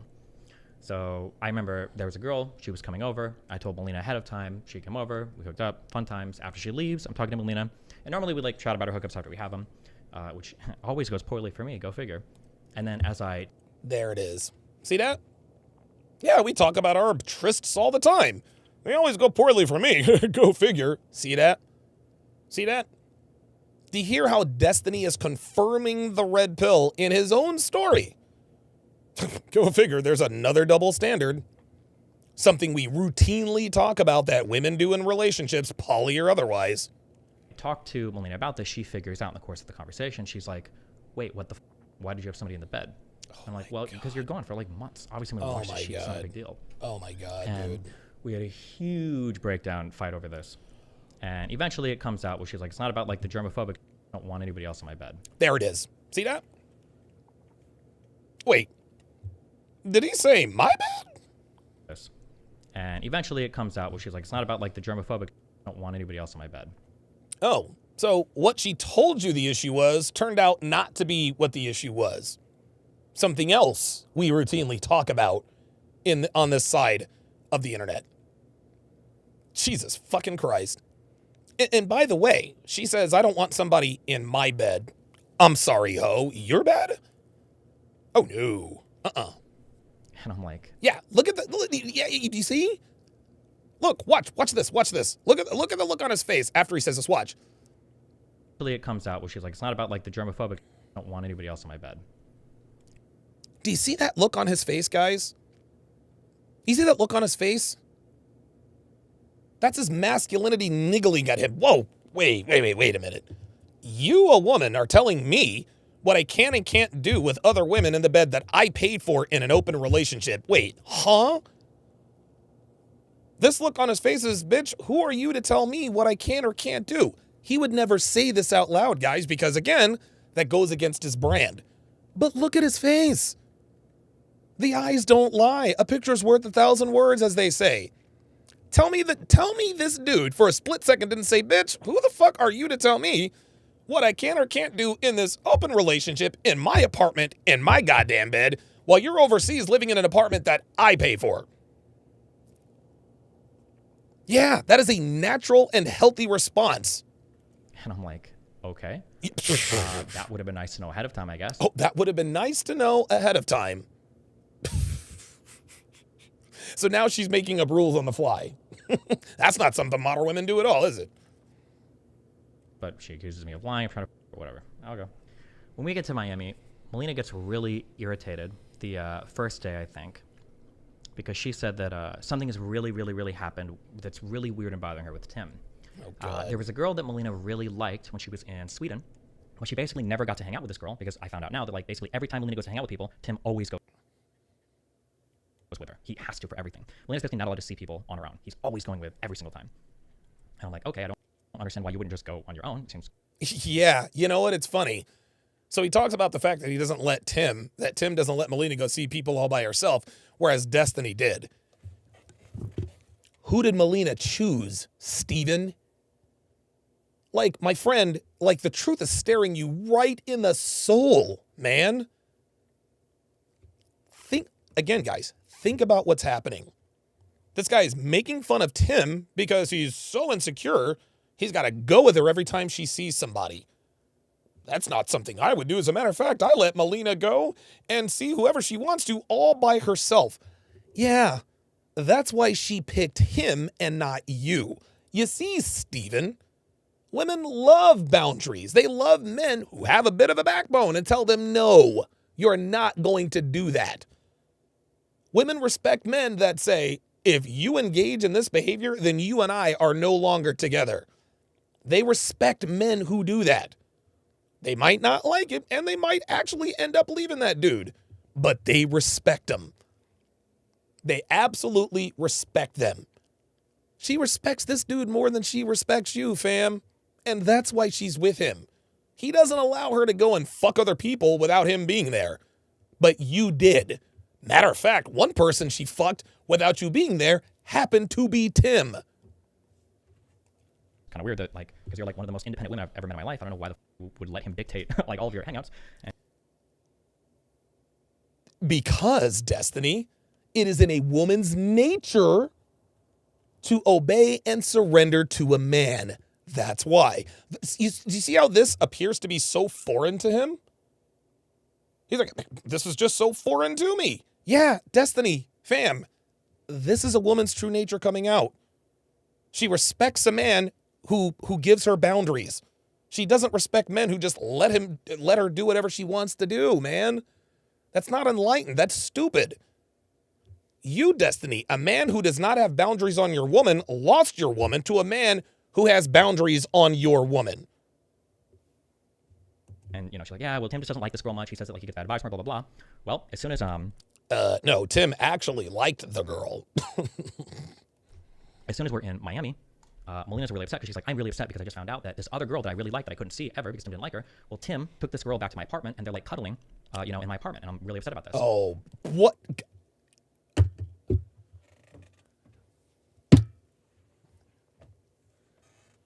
You can't make this shit up, y'all. You can't make that. What did I just tell you? What did I just tell you? Yeah, this one girl that I really liked that Tim didn't want me hanging out with, now all of a sudden he's at our apartment. Cuddling. Yeah, Tim didn't want Melina to hang out with her because he wanted to hang out with her. You know what that's called, Destiny? That's called game. Look, say what you want about Tim. Say what you want about. Is Tim a loser? Absolutely. Is it a damn shame that Tim wears dresses? You better believe it. Is Tim a bum? Probably. But Tim's got game. Say whatever you want about Tim. That dude's got game. This dude managed to, on some level, tame the untamable woman. You've heard Melina on all these podcasts. I fuck who I want, when I want, where I want, and nobody has to give me permission to do it. Except for this guy, whom you moved in with. This is why we teach what we teach. And, the interesting thing here is that their problems all stem from this open relationship, right?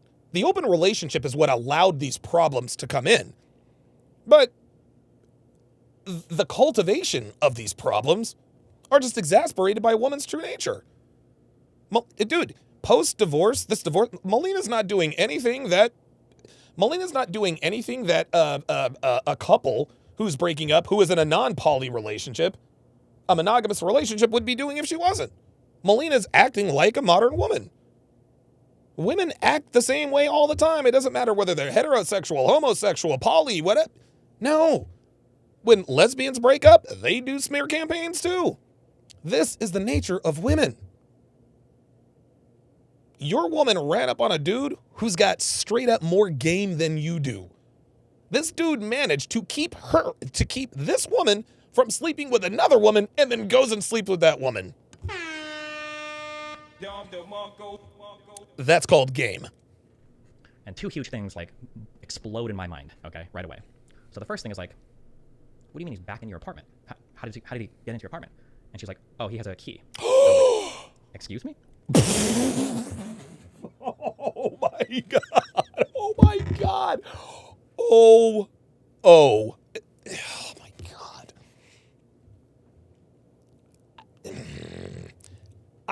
Look, man, I don't mean to be laughing at this dude because it is funny because it's just so obvious, but as much as I dislike Destiny, he's also a man, dude. You know what I'm saying? I get it. It sucks to find out that your woman is doing shit behind your back that you weren't previously aware of. I get it. But yo, REI 12 Figures just said Timmy Mac. That's that dude's new name. You know what? I'm going to start calling him T-Mac. Because T-Mac's got all the game. T-Mac is making sure your woman doesn't fuck other women while he's fucking your woman and other women. That he is preventing your woman from fucking. Wow. I feel like I should have known that. And then the second thing is... I feel like I should have known that. Well, you didn't. He's allowed to invite girls back to your apartment to bang? And she's like, well, it's okay because I know this girl, so I trust both of them. We have a mini fight where I tell her, I'm doing whatever I want with my bed from now on, and if you don't like that, Pat can get out. This is the most I've ever heard in my entire life. We fight back and forth on that. I just, I don't think I can handle that. I'm like, that's fine. Then Pat, leave. Patio. And then so Destiny finally grabbed his nuts. Actually, I think she passive aggressively answers. She's like, well, I'm just going to buy a second mattress and I'll just throw it over the bed when I come back. I'm like, you don't have that mini fight. Okay, it's stupid. I think I stream And then I think Melina has like a 5-hour call with both of these people. And eventually, you know, I talked to her at the end of the night, and I'm like, you know, how's it going? She's like, oh, actually, I feel really good. I had to talk with both of them, and me and the girl get along great. And Tim kept trying to like insult me or make fun of me or throw me under the bus, but this girl wasn't having any of it, so I felt like the conversation went really good. And I'm like, okay, okay, I guess. But then now at this point, I'm trying to explain why I'm irritated about some of the Tim stuff. It's like, okay, well, this guy lives with you. He's in your bed all the time. You're not irritated, Destiny. You are angry. You're angry. See, Destiny's trying not to be toxically masculine. Guys, what's happening here is Destiny is having to tamp down his masculine instincts to save face. Well, it kind of irritated her. No. When you find out that a woman gave a key to the apartment that you paid for to another man, yeah, that would make you pretty fucking angry. Unbelievable. It seems like a double standard. Well, yes, it is. This is what happens when you don't put boundaries on your relationship. And always just like it's funny because people always explain like I'm the emotional one, or no, I'm the rational one who's like being too cold, and Melina's the really emotional one. Melina's a lot of really good like logical arguments that kind of like end up making me feel like they're kind of logical, right? So her argument is that like, well, this is my apartment and this is my space, but that's our bed and that's our space, so I can do whatever I want with my stuff. But you know, for our stuff at our apartment, it's not fair. I'm like, okay, well, I pay all the rent here. I can't use basically 1/3 of my apartment. Yeah, thank you, Destiny. Yeah, like, do you see how common sense comes into play? His woman is taking territorial control over space that he pays for. He can't use 33% of a space he pays 100% of. Apartment when you're out of the country, because obviously she doesn't want anybody setting up shop. Mike Steele says, "Milady, I'm perturbed. You vex me." So yeah, right. Her streaming room, and then I can't use my bed, so we got to sleep on the couch or something. It's just annoying. Okay. Yeah, right. I get to Sweden. I kind of feel like underappreciated because it's like, okay, well, you don't care that I've paid all this money. You don't care that I've invested all my time, which is valuable to me, by the way. And there you go.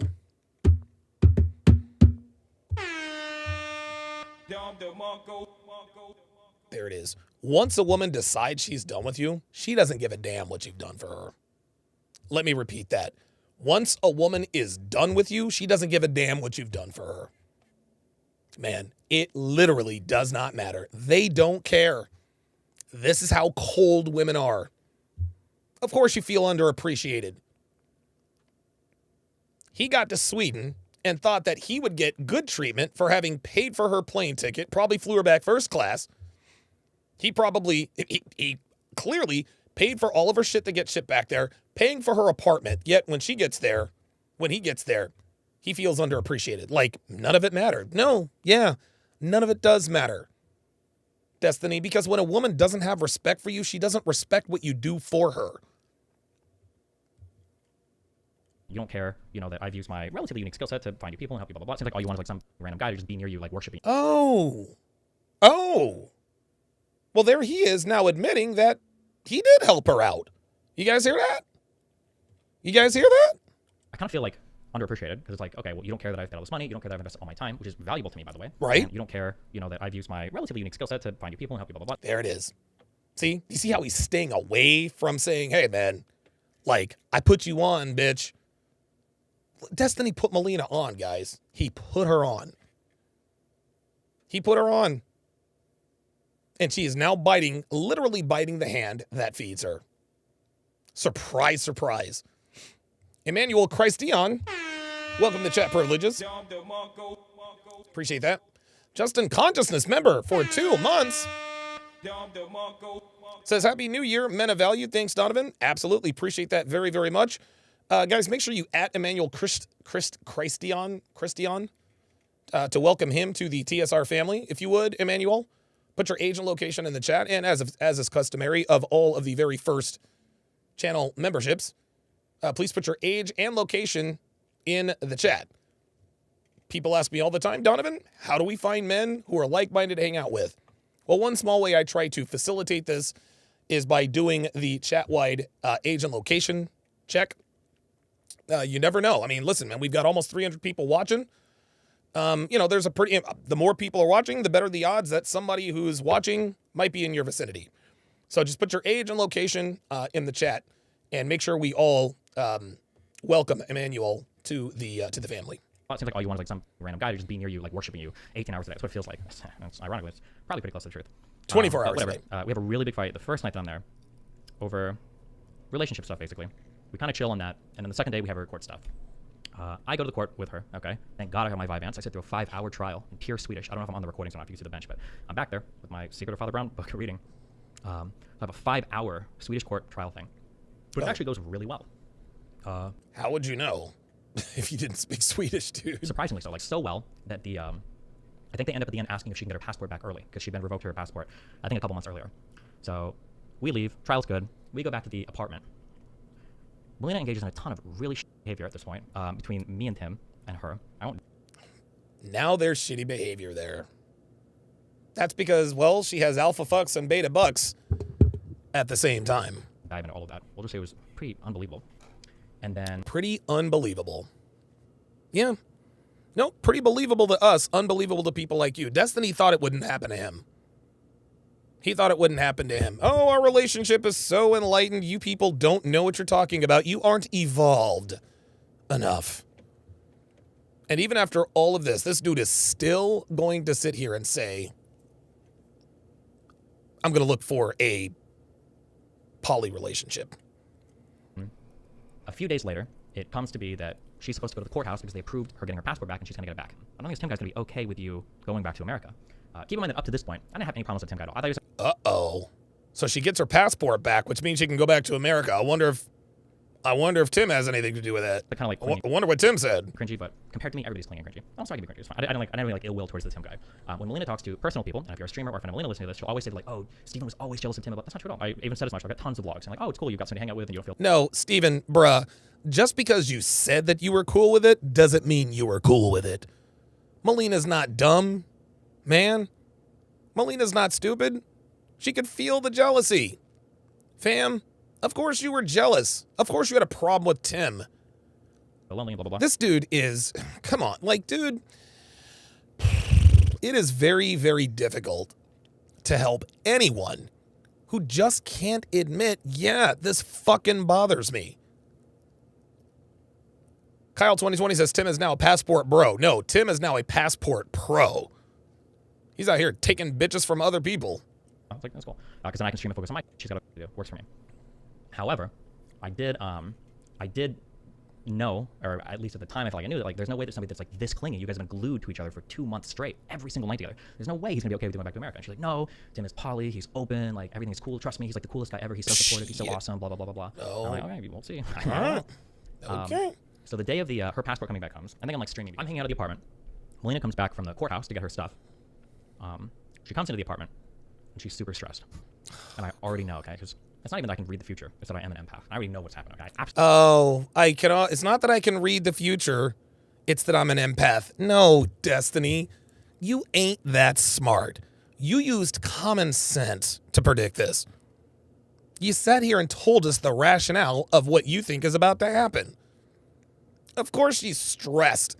She's stressed because of Tim. You sat here and told us that Tim is not going to react well to you going back to America. So of course she's going to be stressed. You didn't empathize that. You knew that. Stop it. Absolutely know what's going on. Also, let me explain right here, okay? Because I can't believe this is the case. But Tim and Melina, I think, are clinging on to this fact that Tim didn't actually threaten himself if Melina didn't leave me, okay? If you want to get like hyper-specific and hyper-pedantic, that is true. Oh my God. Allow me to explain. Oh, Jesus. Melina comes upstairs. Oh my She's super God. stressed. And eventually she sits down on the couch. And I'm like, how's it going? And I can tell that she's super frazzled. Like I said, I already know like what's happened. And she says, I have a difficult decision to make. So we start chatting for a bit. And Melina's like, Tim just gave me an ultimatum. And I'm like, yeah, obviously, because you got your passport back.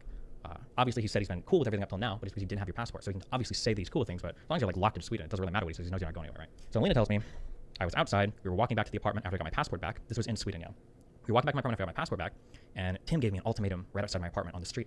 And I'm like, what did he say? And she's like, Tim said that Steven is just way too toxic for you, and he can't stand to see me in so much pain. So I either have to divorce you, or I have to leave him.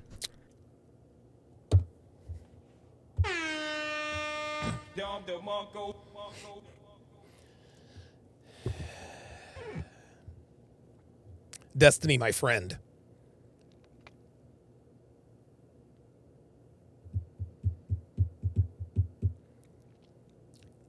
If she didn't want to be with Tim,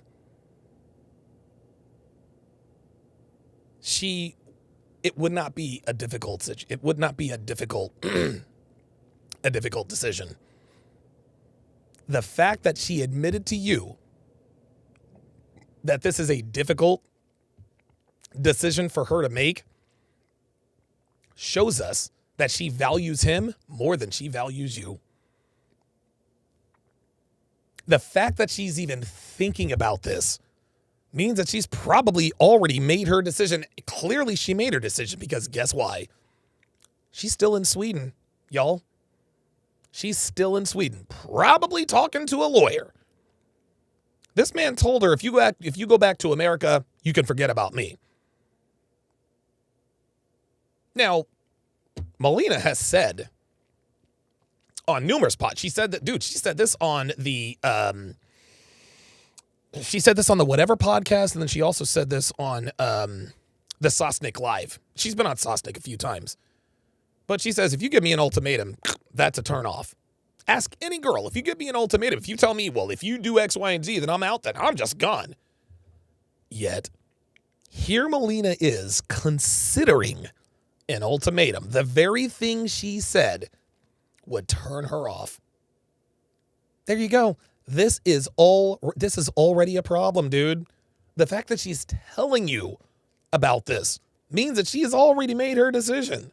Hi. And I'm like, wow, well, what'd you tell him? And she's like, well, I don't know. I was super stunned because he said he's never done this before. And then Tim claimed that a few of Melina's friends had said that he talked to. A few of her friends had said, yeah, they definitely need to break up. They're way too toxic. It's a horrible relationship. And Melina said, well, my friends have never told me that before. And then when Melina didn't have an immediate answer, Tim says, if you didn't know, Melina has, this is Tim's fault. Melina has issues sometimes feeling like abandonment stuff, or like people aren't like giving her enough time or attention, or that's a big like issue, pain point that she has, right? That's not a pain point. That's solipsism, Destiny. Melina doesn't like it when men don't pay attention to her. That's all. That's not a pain point. That's just her fucking ego. The bitch likes to be the sexual center of attention. So Tim says to her, he says, this is why everybody you've ever loved has left you, Melina. And he turns around and slows down the street, okay? Very dramatically. Oh my God. What did he tell this chick? That's a big like issue, pain point that she has, right? So Tim says to her, he says, this is why everybody you've ever loved has left you, Melina. And oh my God. Tim has all the game. Tim's got all the fucking game. He's got the game for Melina. This is why everybody you're with always leaves you. Tim kept it fucking real. He kept it fucking real. Tim's probably the first dude who ever kept it real with Melina like that. No wonder her ass is still in Sweden. Turns around and he storms down the street. Okay? Oh my God. Unbelievable. Melina's like freaking the out. She comes upstairs and she's like, yeah, obviously super frazzled. So I'm sitting here kind of chilling. I'm like, okay, well, this is kind of awkward. Whatever. We have, I think, probably about like a 30-minute conversation. And at this point, like, I'm not like delusional about the state of our relationship. We have had fights. I know what's going on. Yeah, Devon says feral hoe game. Yeah, dude, ran to perfection. But I basically said to Melina, I'm like, okay, well, listen, here's where you're at. Obviously, we've been together for 5 years. We have all this history, blah, blah, blah. But we also fight over stuff. Like, there are issues we fight about. Personally, given the length of our relationship and the things we fight about, I feel like our relationship's not actually that bad. Like, especially when we're both happy and good, like, everything's super fun, everything's Whoa, wait the fuck a minute. Guys. We have, I think, probably about like a 30-minute conversation. And at this point, like, I'm not like delusional about the state of our relationship. We have had fights. I know what's going on. But I basically said to Melina, I'm like, okay, well, listen, here's where you're at. Obviously, we've been together for 5 years. We have all this history, blah, blah, blah. But we also fight over stuff. Like, there are issues we fight about. Personally, given the length of our relationship and the things we fight about, I feel like our relationship's not actually that bad.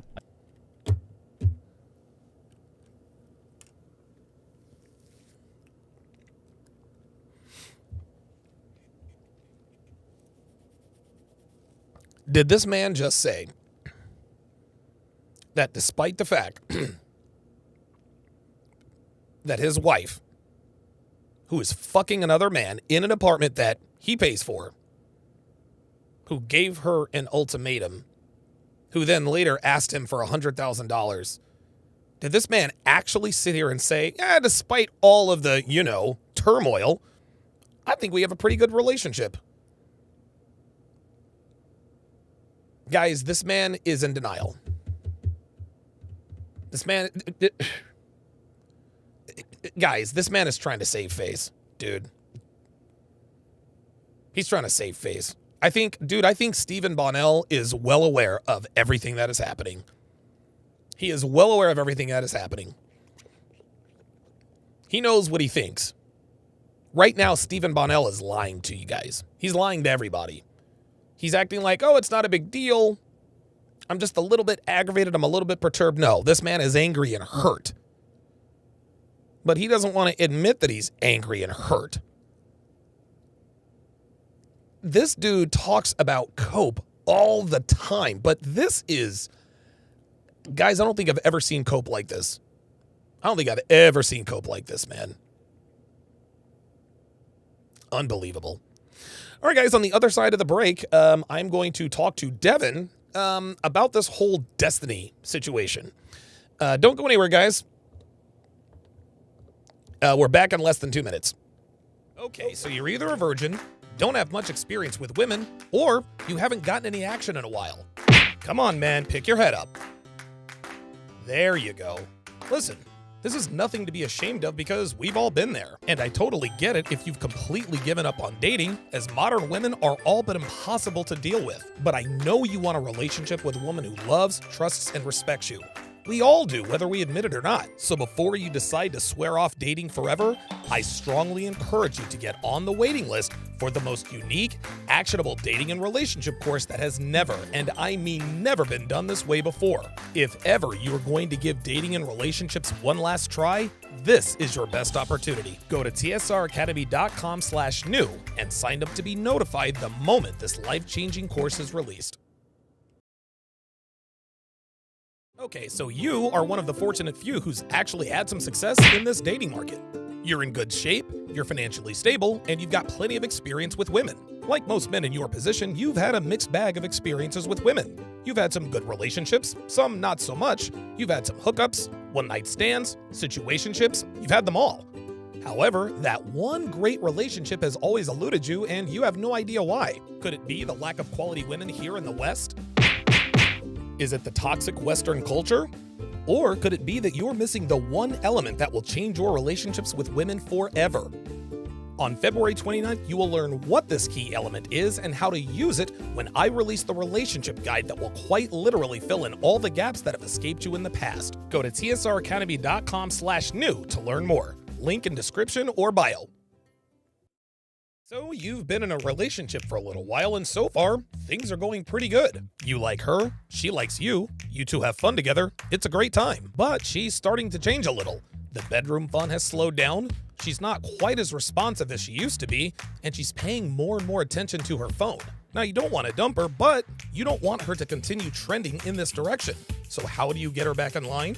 Easy, by getting your hands on the cheat code of relationship guides when it drops on February 29th. And yes, this is a real cheat code. And when you learn what that cheat code is, it is going to change everything. I am not exaggerating. Go to tsracademy.com/new today to get on the waiting list. Link in description or bio. All right, guys, welcome back. Welcome back to TSR Live. So Blog Talk Radio is acting a little weird, and it has been for the last couple days. Actually talked to Myron about it. Okay, that's... Oh, shout out to Edward, oh God, who just wished me a Happy New Year. So I sent Devon the StreamYard link. And, she doesn't like StreamYard because she has to sign in and all that. Because, of course, Devon doesn't have social media, so she'll get that all worked out. Let me read some of these comments here. Oh, there she is. All right, very good. Well, never you mind. All right, Dev, you with us? Hey, how are you? So what did you just get done making for dinner? Because I caught a glimpse of the text message, and I was like, whoa, wait a minute. I wasn't aware of this. What's going on with that? Well, it's New Year, so I'm actually already made a roast with mashed potatoes. I'm gonna make gravy when you get off the podcast, so it's nice and fresh. Well, there we go. There we go. Wow, dude. So I got a roast and mashed potatoes waiting on me while watching the Rose Bowl. Man, oh man, oh man. Oh yeah, Viking Paradigm says yeah. Blog Talk is trash. Myra got rid of him. Okay, I'm gonna have to see what his solution was. Okay, Dev. So you've been listening and watching. Yeah. So what are your initial thoughts on the whole Destiny Molina thing? Their whole anti-red pill. You know, Devon is old and fat, and she's a single. What are your thoughts on all that? I've watched a lot of Destiny's podcasts with Fresh and Fit, the stuff that you've broken down. I've kind of followed this. First of all, I would like to say thank you to Destiny for not commenting on my appearance on the video. Yeah, well. Yeah, well, like I don't need to be called old and fat by anybody else. So, but honestly, like I think with the whole situation, I think he's just young. Okay. You know, the guy's got okay, so he's got the ideas and ideals of what a relationship should be, and that it's, you know, it's more than just sex, and love is beyond all, and you know, you guys are together and nothing can tear you apart. And all that's well and good. But I understand that Destiny he's struggling to understand what is the attraction to this loser, this Tim guy that, you know, keeps her coming back for more. Why am I losing her to this man? Right. And I think that people who identify as poly or, you know, pursue open relationships, I think that they're only poly until they meet someone worth keeping. It's like, I like you a lot, I like you enough for now, but I want to keep the door open in case somebody better or new comes through. Now, with men want variety. That's not necessarily something new. Right. Women will say they want variety, but what they're really looking for is what what else do I qualify for? Now, this is a smart stance for her to take. She's young. She can pretty much, you know, set well before going online and basically becoming like an evil witch with this whole drama thing going on. But you know, like you know, she's young, she's pretty, she's you know, she has the ability to get men. Sure. But it's almost like that's not good enough for her. It's not good enough for her until she meets a man that she doesn't want to share and who doesn't want to share her. I don't think women can feel truly valued in a relationship if they are community property and they're treated as if their sexuality is something to be shared rather than to be, you know, cherished. Wow. So, and I'll let you continue that thought.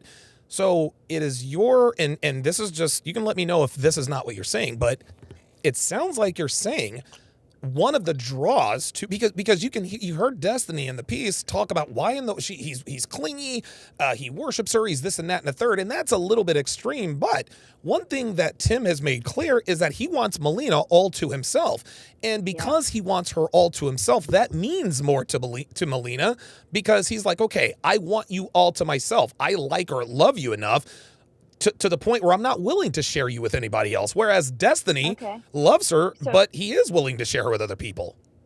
Exactly. Tim is being protective of her. Wow. Protective in a way that a man protects a woman that he cares about. When Destiny might take care of her, quote unquote, but he's not protecting her. He's not protecting her from herself, who she might meet, who has nefarious intentions. Not everybody is happy-go-lucky, good, oh, one love and all this shit. Everybody has an agenda or something to be gained from every type of relationship. So this homosexual guy or whatever is basically going from girls' places to girls' places, causing disruption. And by the way, you said hobosexual, right? Yeah, right? Yeah, so, you know, all of a sudden, he's with this girl who she thinks, this guy can't be locked down, you know, like, and all of a sudden, now he wants me. He wants to lock me down. He never met a woman before worth committing to or worth wanting to keep to himself. So, I mean, it's just basic logic. Women want to feel desired. Yes, okay. So, yeah, you're so desirable. I'm going to have another woman come and sleep in our bed tonight while you're off. It doesn't make sense. I mean, when him and Alba were talking about like long relationships and stuff like that, like I've never heard of a open relationship that began that way or started that way in the early days and survived 10 years. Wow. I could see if your guys are together for 20 years and you go, oh, fuck, it's over for us. We're stuck together, Sure, but sure. let's go have some fun. Hey, maybe that's something you think about later on in life. But when you're young in life and you're looking, especially she's little, she's a little woman. She wants someone who can provide for her, maybe, but protect her, I think is what especially when he said that she has abandonment issues and things like Yes. that. That is, telling a woman with abandonment issues or daddy issues or whatever the hell her issues are, that I love you, but I don't care what I care what you do. I just want to know about it. Well, Oh, you know what? That's just creepy. So I think Destiny's really being cool. And he's trying to just be like, oh yeah, everything's nonchalant, no big deal. If that's what you want, fine. But he's doing that as a way to protect his masculinity and woo! his choices that he's defended. And this new wave masculinity that he's trying to project. You don't need to be possessive in order to, be strong. You don't have to keep tabs on a woman to keep a woman. No, you don't have to keep tabs on a woman to keep a woman, but keeping tabs on a woman lets her know that you give a shit. And Wow. that you giving a shit is what's going to protect her from other people or getting their attention. Gee, my husband doesn't care what I do. If I ever went out with someone after you, God forbid, and they had no boundaries like that, like, oh, looking at your phone and not saying what you're doing or just taking off, oh, I'm gonna go out, I'll see you later, bye. I'd be like, this guy doesn't give a shit what I'm doing. It's not that Wow. he trusts me or doesn't trust me. Does he care enough to want to know? And if he does want to know, am I going to be held accountable to that? So we have a situation where a guy thinks he's giving a girl what she wants. If he thinks that it's working, it will work for a little while, but it won't work forever because she's going to know that she's not good enough for you. Don't value her, basically, is what I'm trying to say. Holy shit. I Dev, mean, no one. it's No, listen. No one feels fulfilled being shared. oh my god. Oh my god. Devon, do you see why I want you on the show? Every single look, Devon, I've been in debates, in arguments. I have never once ever and I realize this and I know this within myself, but I've never been able to articulate it until you just put words to it. If a man has boundaries for you, it shows that he cares about you.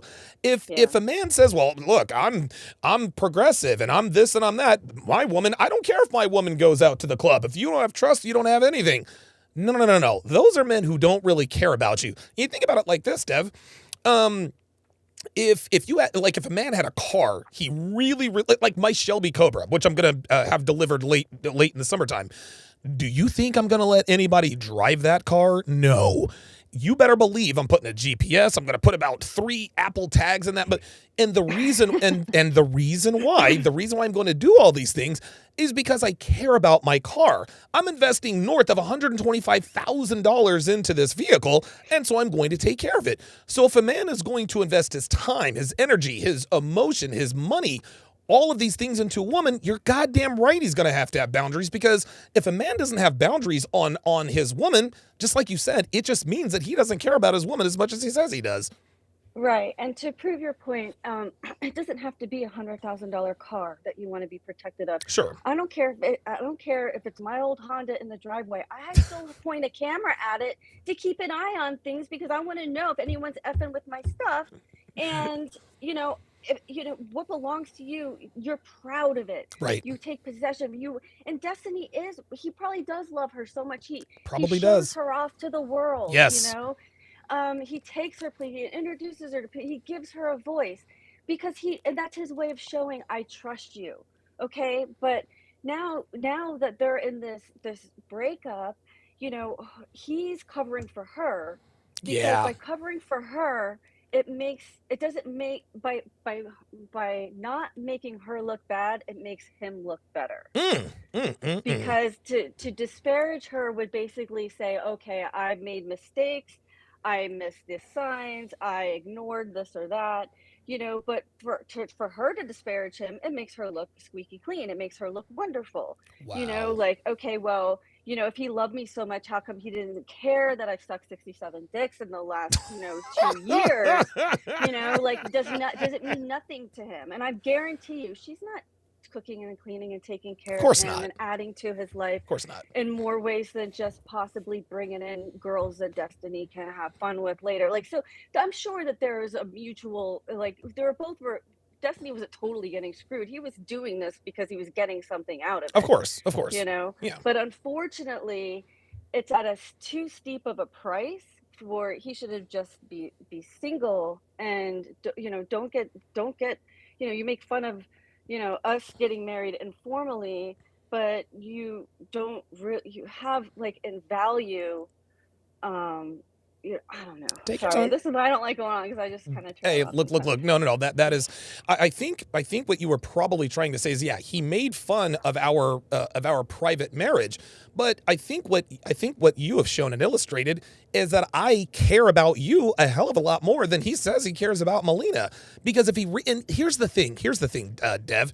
I think Destiny, just like you said, I think he really does love Melina, but he was so afraid to lose her. He was afraid to put boundaries on her for fear of her saying, well, whoa, you're putting boundaries on me. You can't tell me what I can or can't do. Well, guess what? The first dude who said, hey, you're not going to see somebody unless I'm there. Guess what, Devon? She might not have liked it, but she might not, it might have caught her by surprise, but she respected it. And when a girl respects something, eventually she comes to love it because in Melina's hindbrain, she doesn't even realize this is happening. This dude doesn't want me to go anywhere, not because he's controlling and toxic possessive, because he truly loves me. Whereas this other guy, okay, he takes care of me financially, but I can do what I want with whoever I want, and he doesn't really seem to care. Well, there's no downside for her. No, there's no downside. There's been really few boundaries and really no repercussions for anything that she's, you know, he solved her money problems or tax problems. He's taken care of everything, and to just turn around, I don't know. To me, I don't know. It's just it just would be a huge recipe for resentment on both sides. Doesn't matter where they do it or whose apartment or who owns what or who paid for what. Just the fact that this is going on, it's just a recipe for, okay, 5 years down the road, let's just say we close this relationship. Now I've got to deal with this person that I suddenly want to be possessive of or take possession of all to myself. And I have to equalize, I have to justify all of the things in the past that I allowed to happen. Wow. And I've got to live with that. You know, I couldn't put it on her because I'm the leader of this relationship as a man. So I allowed this relationship to be open. So the man loses and loses and loses and loses. And the woman just finds a better option and continues to move on with life. And yeah, it's just, it's sad because I've seen it. I mean, I thought two of my friends, they got married in like 99, right? And I thought they were the ones that were gonna go the distance. I know exactly who you're talking about, Dev. I know exactly who you're talking about. Little freaky, but hey, you know. Know who you're talking about. And wouldn't you know it, like 2 years ago they split. Yeah. And he found another chick who's a lot uglier. I don't know, but whatever.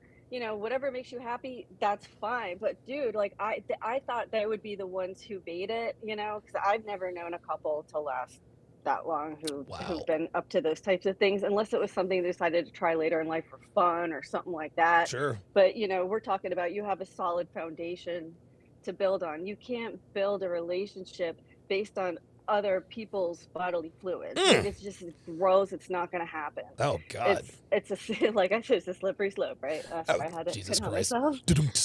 Levi with the $2 super chat here says, keep asking Devon questions and let her cook, Donovan. Mike Steele says, if something has no cost, it's worthless. Let me ask you this question here, because I'm smelling that food and I'm starting to get a little bit hungry. What is your response? Destiny really seemed to have a very adverse response to me saying that I was happy before you and I will be happy after you. When I say that to you, what does that I mean, and again, we've never had this conversation because it's really not important as far as I'm concerned, but what does that mean to you when I tell you, Devon, I was happy before you and I will be happy after you? how does that make you feel as a woman who is now married to me? It makes me feel like you are a capable human being and that you don't need me. And if you don't need me, then I need to work to show my value to you. It's you people only value what they need when they don't have it. That's right.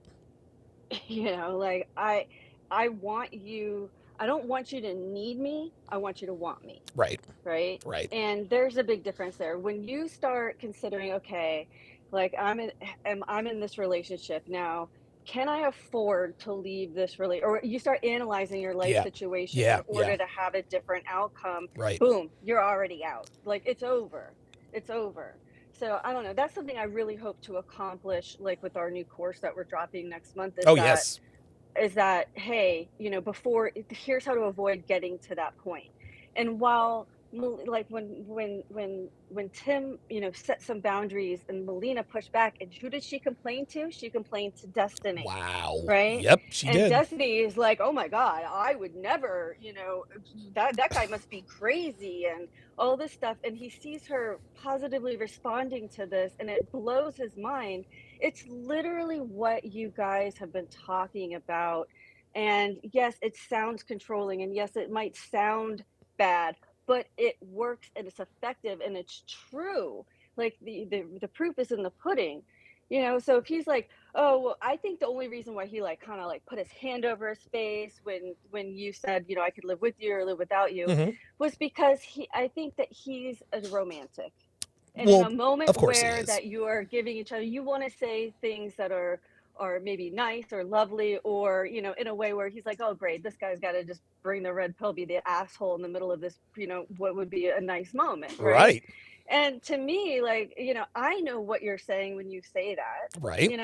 I've been here since episode 1. You know what I mean? So like this is basically in my fabric of my being. I know what you're gonna say half the time before you even say it. That's So, right.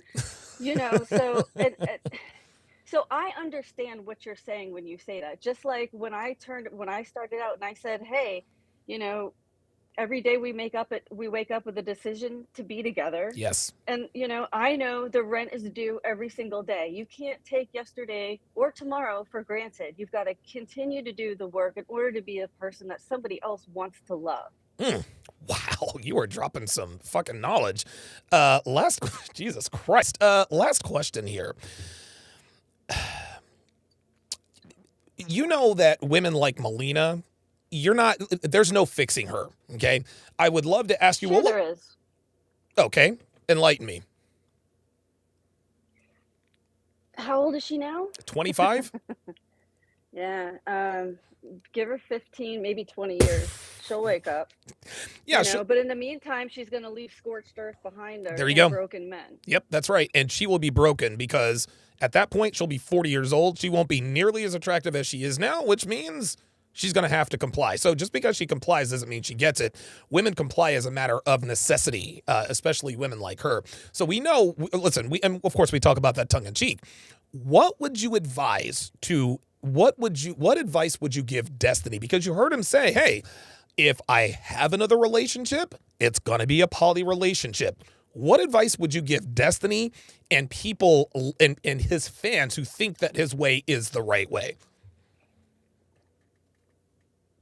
Okay, so this reminds me of something I said one time I was on the air with you. Okay. When we first met, I knew what I didn't want, Right. but I didn't know what I needed. Right. Right? Yep. Destiny needs to learn from this. And what you guys always say, if it's going to be open, it's got to be open only on his end. And That's he'd right. be like, oh my God, you're crazy. That's not fair. Guess what? The equation balances out with other elements of life in the relationship. And yes. that balance is all the fun she had before she got with him. Am I wrong? There you go. There you That's go. That's a good way to put it. There you go. Hey, in this case, she paid up in advance. Now you've got to handle that. There you go. And if you can't handle that, you shouldn't have been participating in those types of activities to begin with, because there's always a winner and a loser. That's right. That's right. And the more she fights to be the winner in this situation, it's going to come back to hurt her. honestly, she should just tell Destiny, look, I'm sorry this didn't work out. Bygones be bygones, and hope you have the best, and you don't owe me shit. You know, because she's already coming out on Of top. course. Even if he doesn't give her an $100,000 is insane. Oh my For God. what? Oh my God. You know, hey, you've got all that clout now. You start your own channel. You go make that money, girl. You know? Yeah, So, well. you know, but yeah, so if he's gonna have I wouldn't classify it as poly. I would call it something else so that there is no confusion. But if that's either that, or maybe he can find a woman who actually satisfies him and he doesn't really feel that need as much. You know, I mean, everybody's different. I'm not going to tell, there's Sure. no right or wrong here, Sure. but you know, if he's got to learn something from this. Now, if this isn't his red pill renaissance or whatever, and he's still going to say that you guys are completely wrong, and you know, everything, the way that everything sounds is, it's, you know, semi, you know, Isuba language and all this stuff. It's like, hey, no, we're just trying to, like, you know, actually remove the fog from the mirrors, and we get a clear picture, whether it's pretty or not. Right. You know? Right. And I think at least having your eyes open and saying, okay, all right, I got it wrong the first time. We all got it wrong the first time. That's why we're in this community. Right. Like, that's why I found you. Right. You know, I was like, oh boy, that shit didn't work. How do I avoid that situation again? Right. You know, and boy, did I avoid that. Yes. Another mess of problems. Yeah. Well, yeah, I was going to say, I traded one set of problems for another, but you know. Yeah. But you know, I mean, I don't know. I don't think he's good or bad, you know, and No, no. I don't know. I wish he would kind of express crossing the bridge and saying, you know what, this is where you guys were right, but maybe I want to try this. You know, there you like, go. You know, There there's you a go. way to so he doesn't like have to. His pride can survive this. Yes, of course. As long as he explains what I've learned from this and how I'm going to avoid this, and maybe I can help out somebody else. It doesn't have to be quote unquote red pill. He's purple pill as they come. But, you know, at least share what you've learned so that other people don't fall into the same holes. That's all. Last question before I let you go here, or before I come down there and wreck that dinner. What do you think about, what are your thoughts on the red pill community as it's constructed now? Again, you've been there since episode 1. You've known who I was since my Return of Kings day, for my Return of Kings, my Return of Kings days. And so you've seen the slow but steady to rapid evolution of the red pill community. What are your thoughts on the red pill community as it's constructed and as it operates now? I'm just curious. You know, there used to be like a place like Return of Kings or Red Pill Reddit, like a jumping off point that most guys had. Right. You know, there's at least a concentrated source where you could bridge off to different sub communities and things like that. I think being a little less centralized and a little more mainstream makes it more difficult for guys to find the red pill, not easier. Yeah. Because of the stigma that like people like Destiny continue to purport. Right. You know, that they don't want to be that guy. You Right. know? Right. I don't want to be that guy. Right. Right. So, you know, but I think unfortunately that makes a lot of people kind of miss the message. Okay, that makes sense. So you know, I think if there was more written content out there, like in the Return of Kings days, it would make people more informed, and possibly bring in more people who, you know, read that article and went, holy shit, that happened to me. Yeah. You know, Right. versus watching, you know, we can watch podcasts and streams and stuff like that, but you know, reading an article is a lot less invasive than sitting down and watching a 2-hour podcast, you know, Right. to find one story that the article summarized in about 3 minutes, you know? so that's something like in next year, like I want to work with you on, is getting all of your ROK articles published, under donovansharpe.com. And I want to keep doing blogs under howtorelationship.net too. Yeah, So, you have a lot to offer. Yep.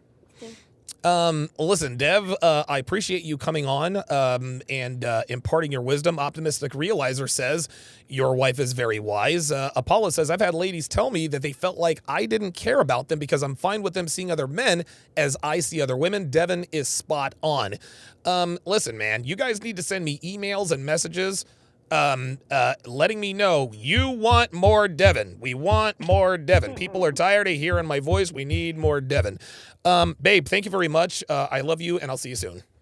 All right, I'll start slicing the roast for you. Let's do it. All right, very good. That is the lovely and talented Devon. Look, Don DeMarco for that. Holy moly. Holy moly. Like, it's just one of these things, man. It's just one of these things. Like, you know what? It's a little dark. Well, we're about to end the show anyway, so. Matter of fact, let me do this. There we go. Oh, good God. Okay, that's too much. Oh, there we go. That looks better. Yeah, man. Like it's very interesting. It never occurred to me that, and again, I knew this, but I didn't know how to articulate it. A man only places boundaries on a woman he actually cares about, right? And women act like a man who puts boundaries on them means that they're somehow oppressing them. No. We are doing this to protect you and our relationship. If I didn't give a shit about you, I wouldn't give a shit about what you've done. I wouldn't give a shit about what you're doing. I really wouldn't. But because I care about you, that's why I give a shit. Man, shout out to Devon for coming through for your boy. Guys, that's going to do it for this edition of TSR Live. My thanks to all of the super chatters. Mike Steele, Levi is in the, Levi with the super chat. My thanks to Mike Steele, REI 12 figures with his super chat. Mike Steele with his $50 super chat. My thanks to my new channel members, Emmanuel Christ Eon, Justin Consciousness. I appreciate you for being a member. Thank you guys very, very much. So I'm going to take a quick poll. If you guys want to hear more of Devon's thoughts, I want you to put a 1 in the chat. If you want to hear Devon's thoughts, I want you to put a 1 in the chat. Thank you guys very much. Happy New Year, and I will see you guys right back here tomorrow. Take care.